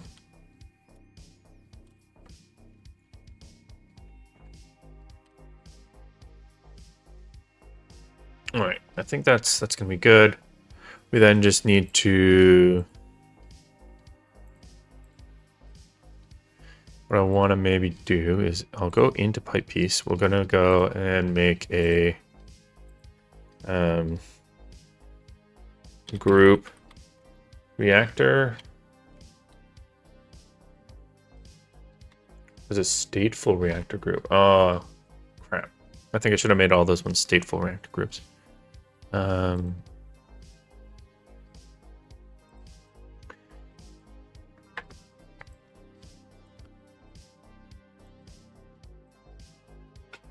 Toggle, toggle, and then start active false. Okay. So what I should do then is I want to go to turn on light. Okay. So this is a reactor group. So what I should do is go debug. And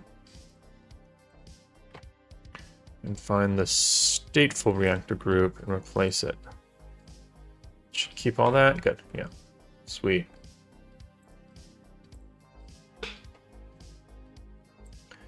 Because then it will all be maintained. Okay. And then the other thing. Okay, so then I'm going to add all these, and then I have to add their delays on every single one of them, but that's not too bad. Where is all these pipes? So I'm going to add an element. Drag pipe piece 1, add an element, drag pipe piece 2, add an element, drag pipe piece 3, add an element, drag pipe piece 4, add an element, drag pipe piece 5. Okay.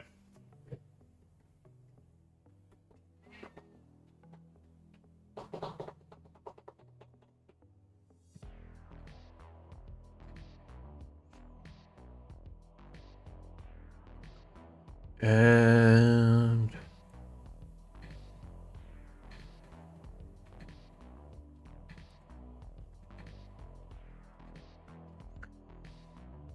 then, yeah, I want to go to each one of these because they will have a delay. So the last one happens at 1. So I'm going to do 1.2, 1.5, 1.8, 2.1, 2.4, and lastly 2.7. Just so that they will have that like boom, boom, boom, boom, boom.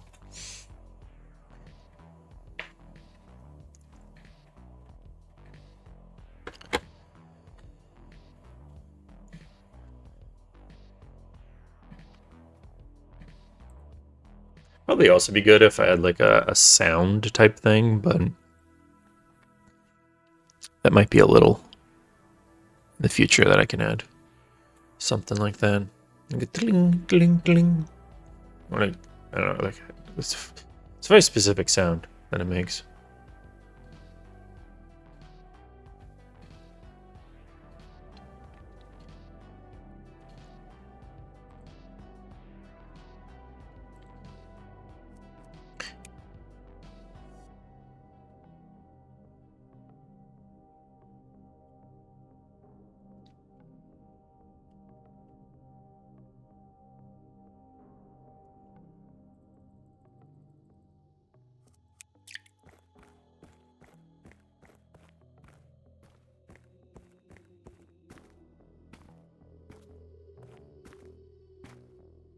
Oh, oops.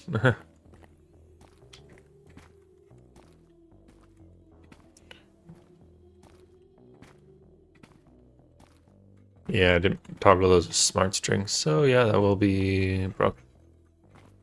It's just before I even have the chance to forget about that. Smart. Smart.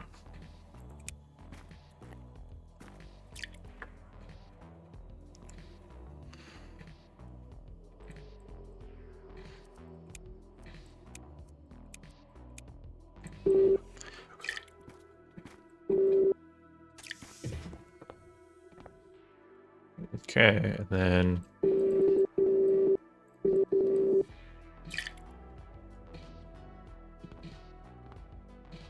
I didn't even see that one happen.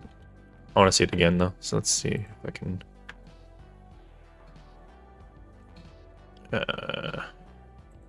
Parent.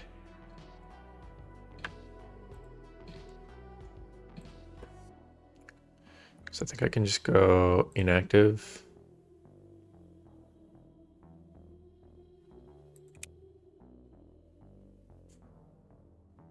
Oh, I missed one.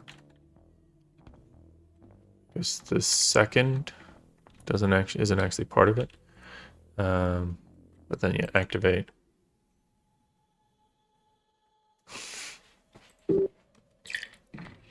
Okay.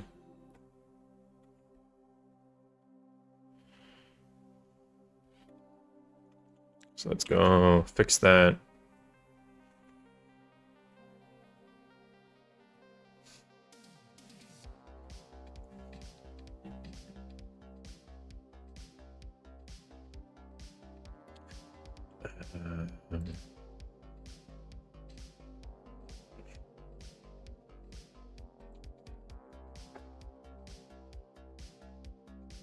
Yeah, I'm missing 2. So let's go duplicate, and then we'll click on this, or the one that says 1. Yeah, there we go. Oh, so I'm missing 5. Oh no, 5 is there. It's just collapsed. Yeah. Okay. There we go.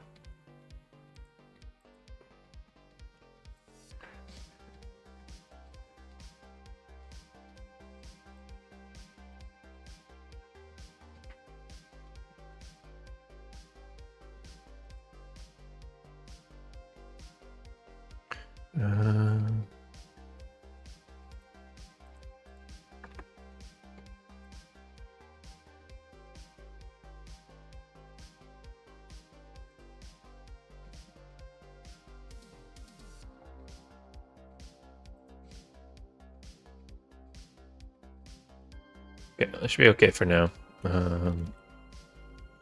Do want to, in my last few minutes, work on something in here. So what I was thinking would be really cool, just have a version of Joseph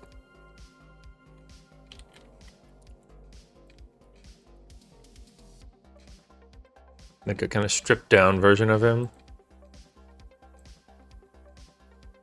that I would put. Wow, the scene is surprisingly. Oh no, he's just in the ground. That's why. I was like, why is Joseph so short? Oh yeah, it's just for some reason the ground level is lower.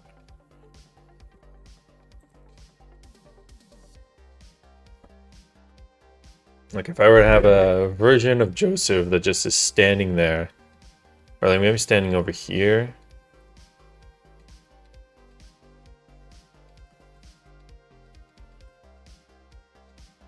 I think that'd be cool. And he like flickers in and out. Like he doesn't always stay there. He kind of flickers in and out, and when he flickers in and out, the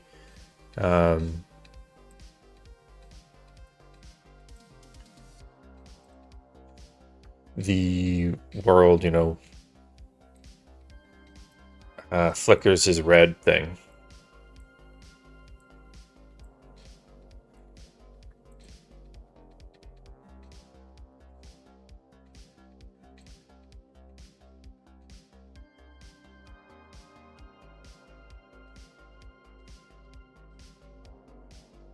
So I'd want somehow. And so damage field as well. Turn that, move, or just remove that. We want the sphere collider. Although actually we'll change this to this, world, right? So it'll just do this every few seconds, and you can just go. Wait, no. Why does wait?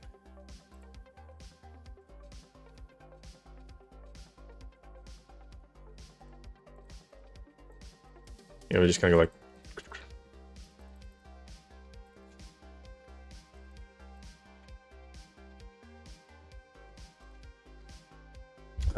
While he shows up. Something like that. Where the weight really doesn't work that well. I was hoping I could go like blend it, but yeah, it's in this middle zone. It's not nice. Yeah, there's probably something to that, but yeah, so it'd be best to just turn on and off, turn on and off, turn on and off, turn it on and off, turn on and off. Okay. But I can just leave that on, and then basically if I turn Joseph on and off, it will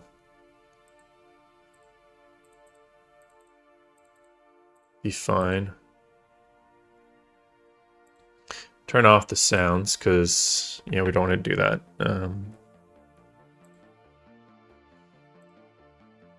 Now, I just want to know for these. Do I pre-bake this? I do pre-warm it, okay.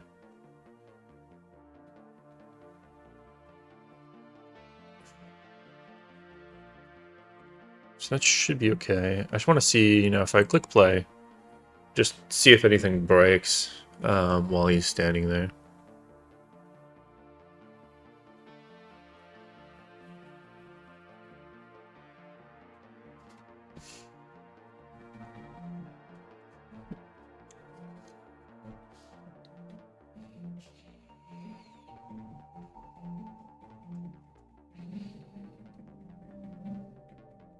Oh. Right.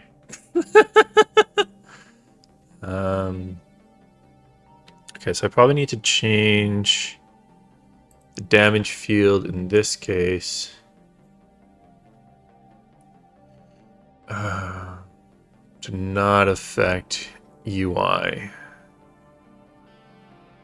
Although, I mean, it'd be cool if it just didn't affect this, but then could still like change the whole thing for a moment.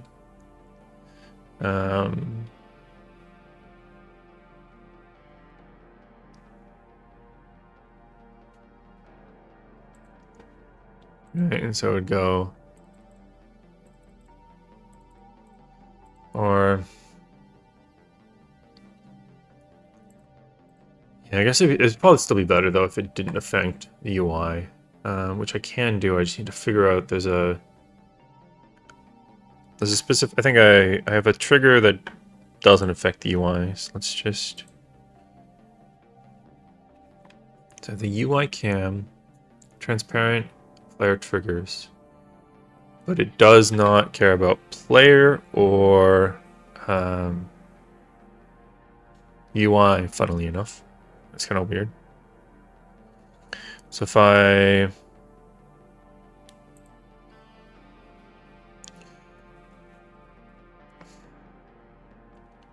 let's just check player triggers. That's weird because I think he damage field is a player trigger. Let's just turn this on for a second.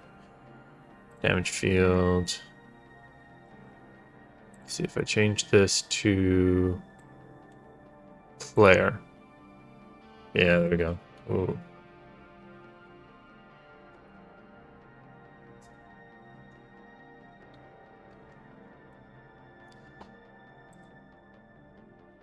Let me just.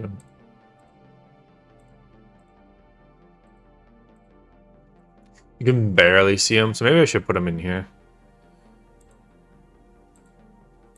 Yeah, but just having that like come in for a second. I wonder if that's like stroby.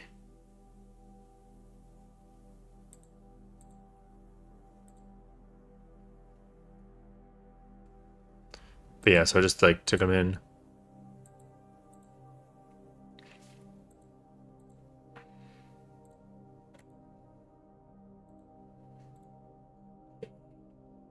Yeah, I think that'll be cool. Yeah, and I don't think it should affect the UI. I think the UI in this case should probably be excluded. I think it's alright in game to affect the UI, but probably not in this specific case. Yeah, then let's go scene. Let's move him here. Rotate him a bit so he's still facing the camera.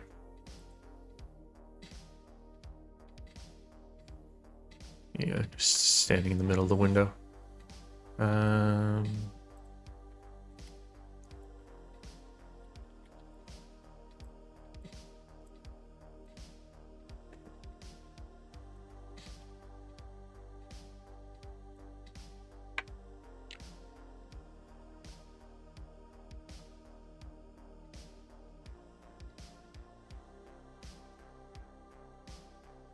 What if I should make them just like a little bit bigger? And that doesn't make too much sense, but I'll just make them bigger. And then...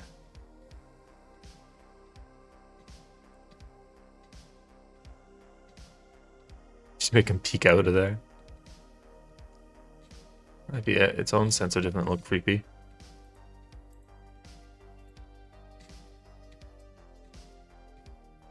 He's gonna like hanging out underneath there. Being the creepo weirdo that he is.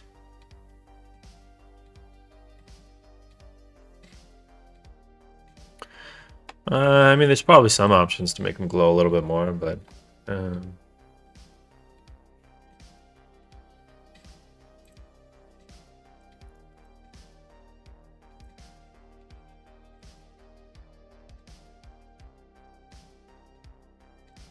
somewhat want him to be something that you don't really notice right away until you notice it, and then it's like, oh my god. What the flip is that? I think this is more facing the camera. Camera's, I think, over there. If I look at the gizmos. Camera's right there, so let's... there you go, that's more facing the camera, I think.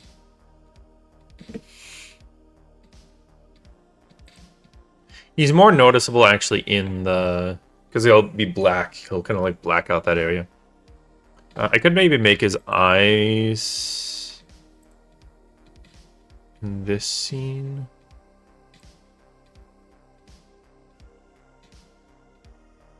More... maybe lit or something. We'll have to see.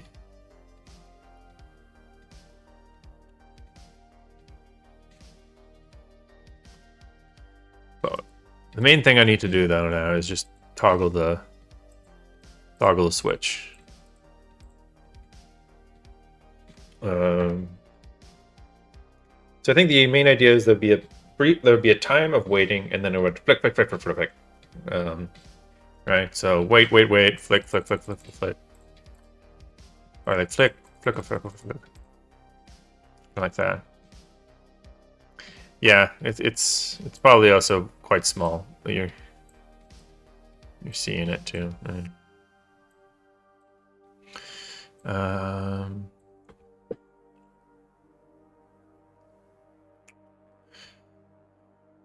Okay.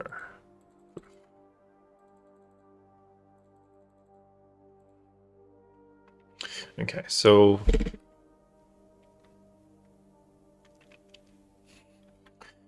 I might as well make this an initiate thing, because I don't know, maybe I want it later.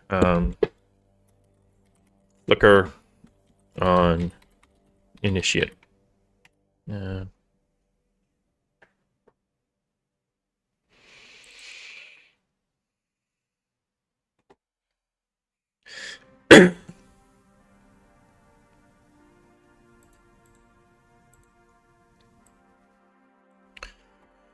And then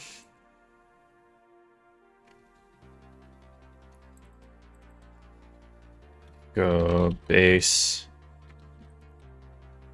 initiate. Just need to keep track of time because I go too long. Well, I want to go long. I can't go long. Okay. I should just check if anything's happened on my phone. No. My wife is just sending me memes. That is what she's texting me. All right. So this will just have... I guess it would flicker itself, right? It wouldn't flicker anything else. So I don't know if it would need to have some references. So public float. I don't have a float range, right? I can't remember if I made this. Float range. I did make it. Sweet. Okay, so this is going to be the range of between flicker range. Set that to be equal to the new. And then we'll say 1 to 3 seconds. That's my default. And then the flicker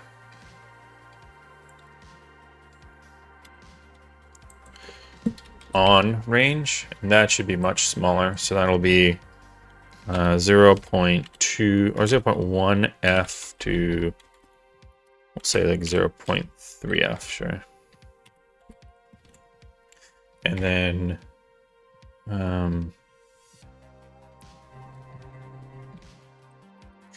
I didn't make an int range, did I?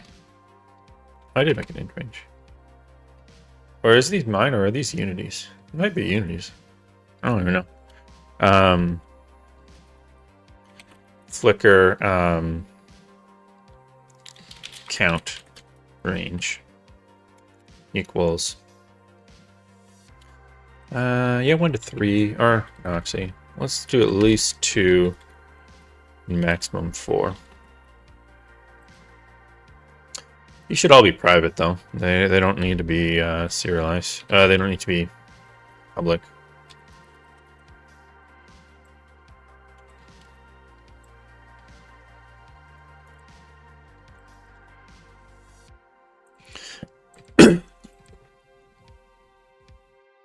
And then yeah, I need to have the underscore. Okay. So I thought that I would just turn this thing on and off, but the problem with that is that this thing needs to be running a coroutine, and so it can't really do that while also turning something on and off. So I'm gonna have a public, not a public, just private.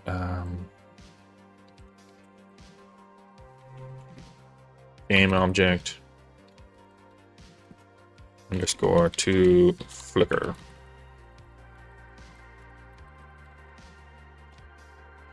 So it needs to have something underneath it that it's managing, basically.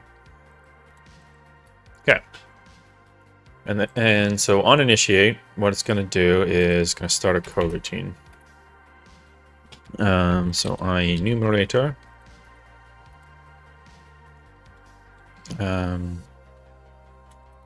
Flicker.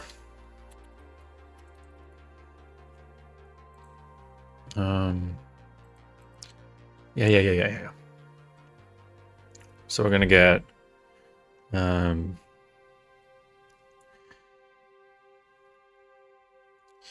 first we yield return return new wait for seconds. And the amount we're gonna write is between flicker range dot get random. I think this is something I made. Yeah, it's in my game utils. Aha. I made the int one too. Cool. I'm so cool. I made all these cool little functions. So we wait, and then I guess we should turn it off.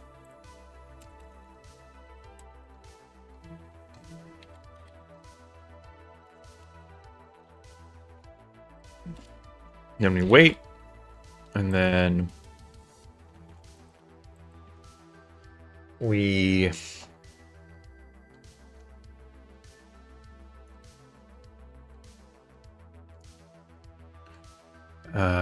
turn it on, true.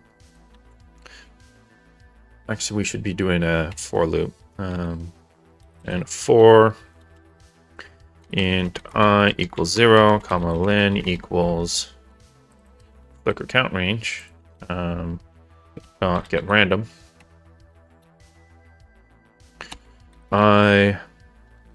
is less than len I plus plus.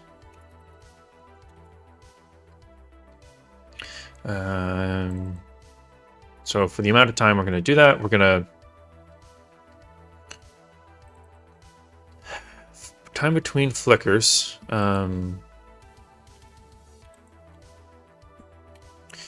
Flicker, I guess I have to do a flicker off to range. Yeah. Well, I think the flicker off range I might even want to make smaller by default. Let's do like 1 or something there. Okay, so then we turn it on for this amount of time. So we set it on, then we wait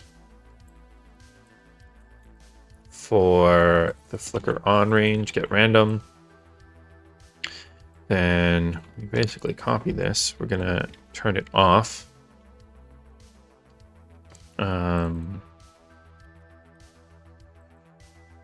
And then flicker off range. And then we keep doing that until we've done our amounts of flickers, and then we would do the whole thing over again. Now,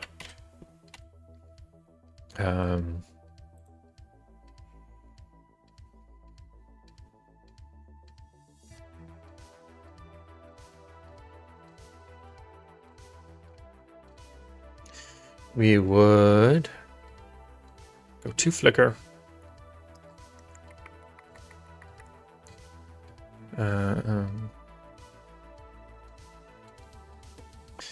Yeah, maybe I'll have a different thing for serialize.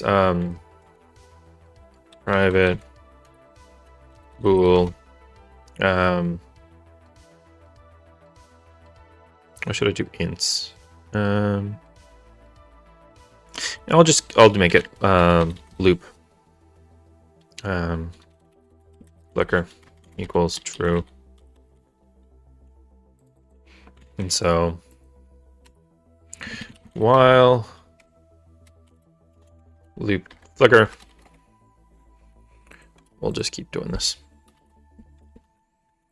And then if I want to turn it off, I can go in here. We go if I should make it.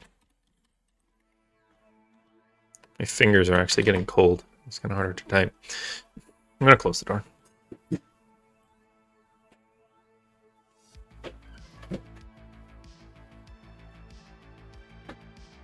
Although as soon as I close the door, watch Kirby come over here and be like, "Hey, why is this door closed? I want in." Let's flicker routine. So,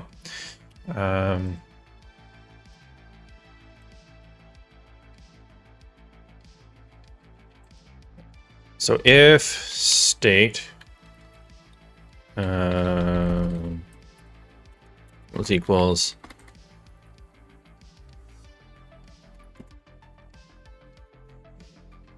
can you give me the actual initiate state active, then I want to, I guess, actually the way I can do this better, just simpler, as I go stop all code routines here. And then if it's active, we just start one.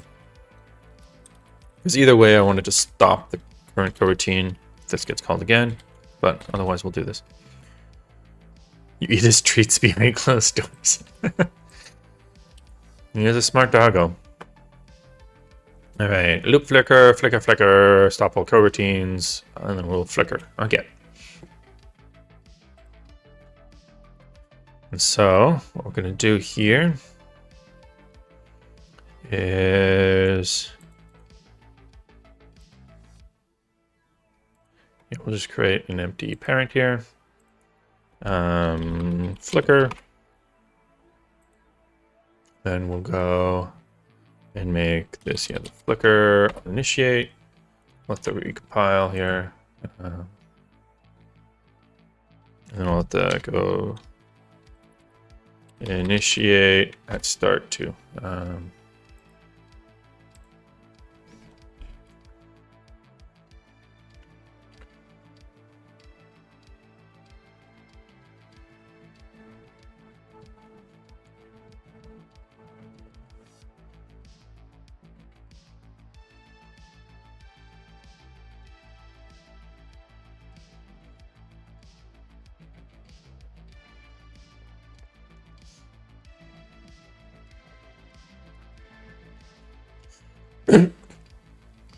Okay. Set active. Click on initiate. And then this thing is going to loop this thing.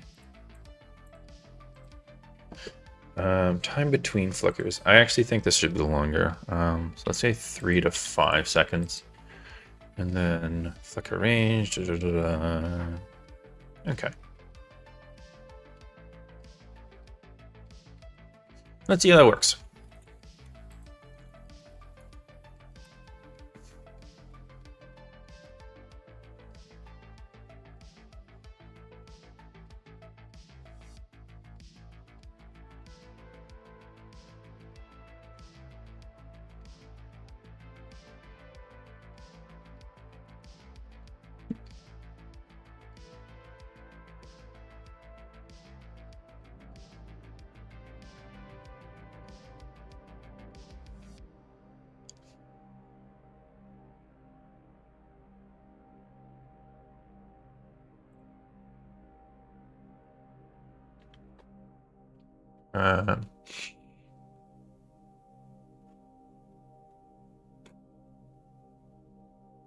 Oh, wait. Okay, 1 second.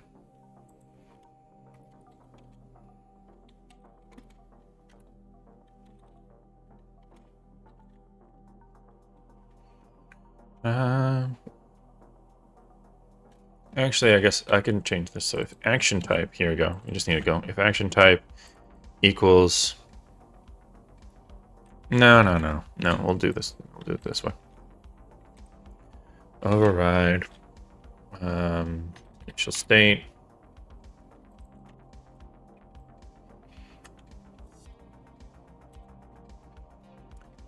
Inactive.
I feel like the flickers are maybe not as... They should be a little bit longer.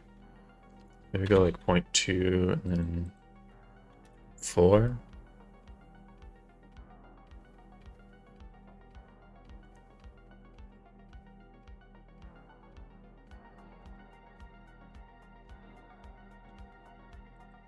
Maybe 3 to 4.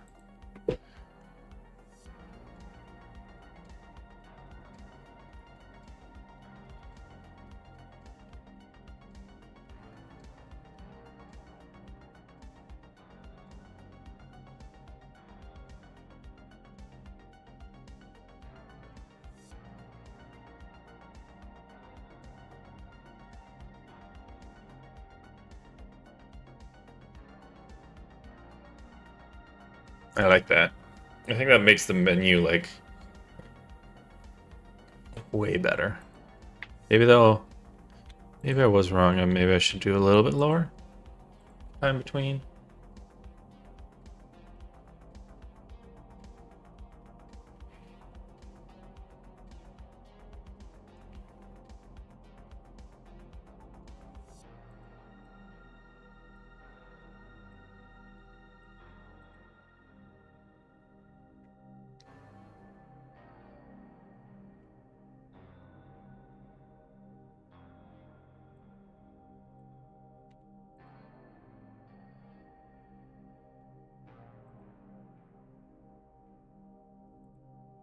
Maybe this should be 0 point.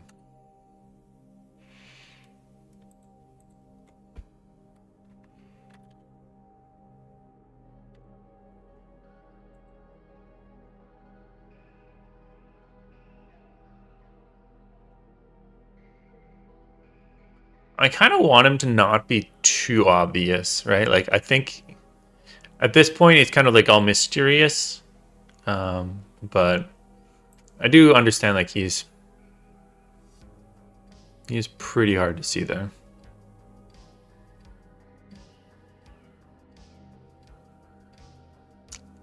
Like even his eyes are kind of hard to make out.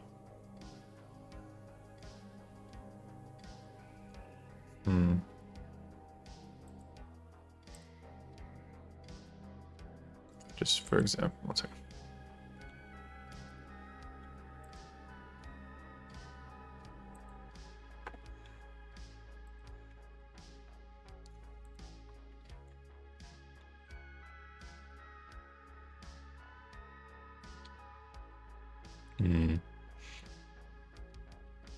Why isn't it? Okay, shadows should be there. Yeah, I think his shadows are there. Just they weren't showing up in the scene for some reason. They only show up when I click on them. Okay. Anyways,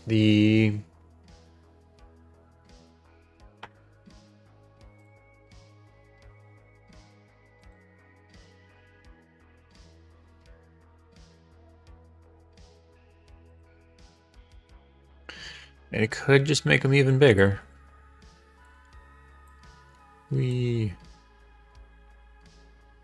Then move them down again. And his eyes still aren't showing up though. I wonder if the shadows are actually making it worse to see his eyes.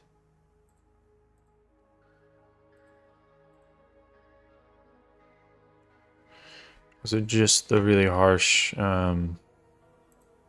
effect?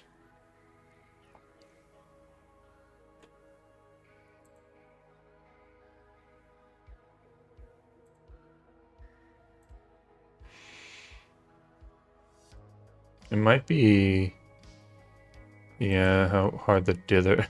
Well, you can definitely see it then.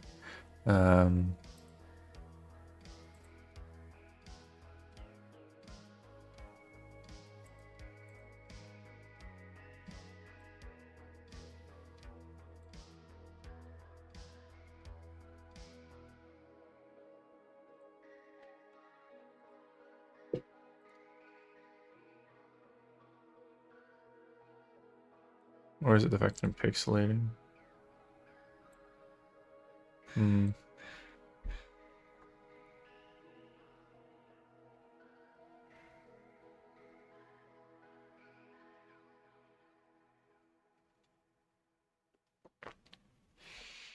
Okay, so undo any of those things I just changed.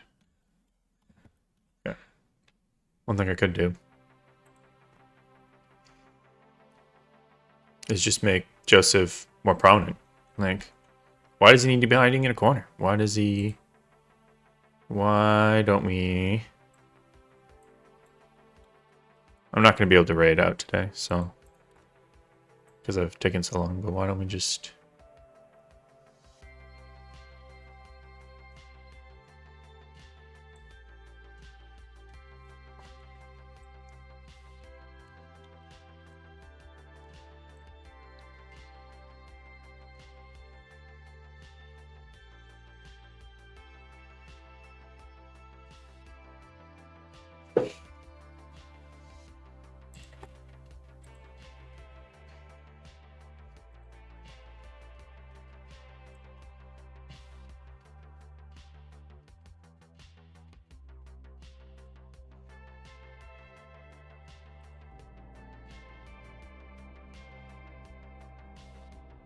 do something like that that just flickers in and flickers out. Why don't you just copy... I think I copied... Yeah, okay. Copy component. Let's see if I do that. Paste component values. I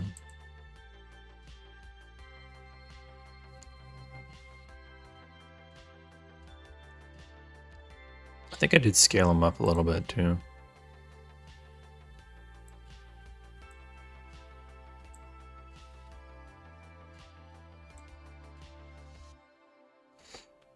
Maybe rotate him a little bit. He seems to not really be facing you. I kind of want to scale him up still more.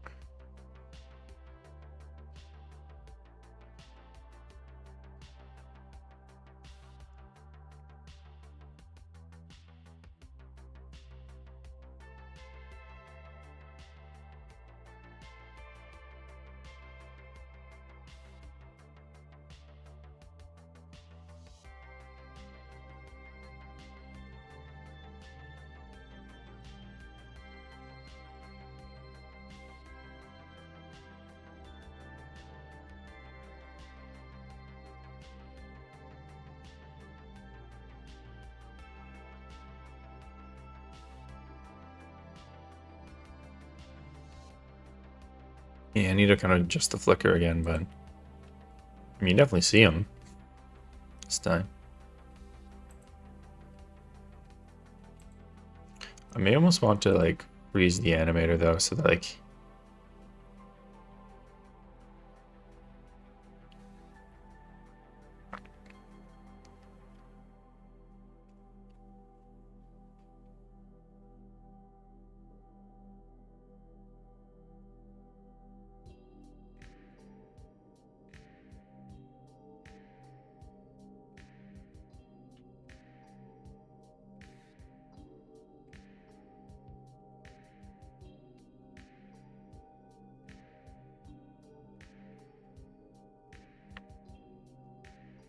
maybe I don't put him in the center, but instead, could I like put him on the side? Okay, why am I moving this part?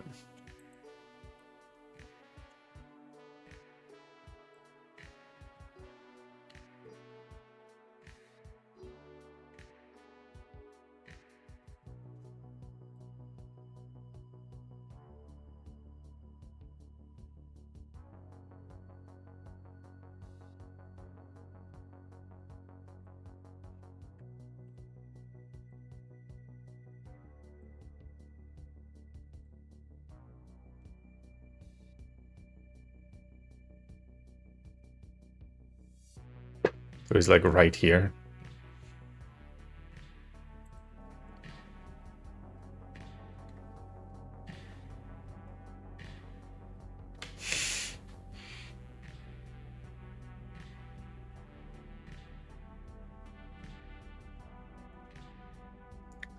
It's like one of those things you won't like notice at all for a while, but then like when you notice it,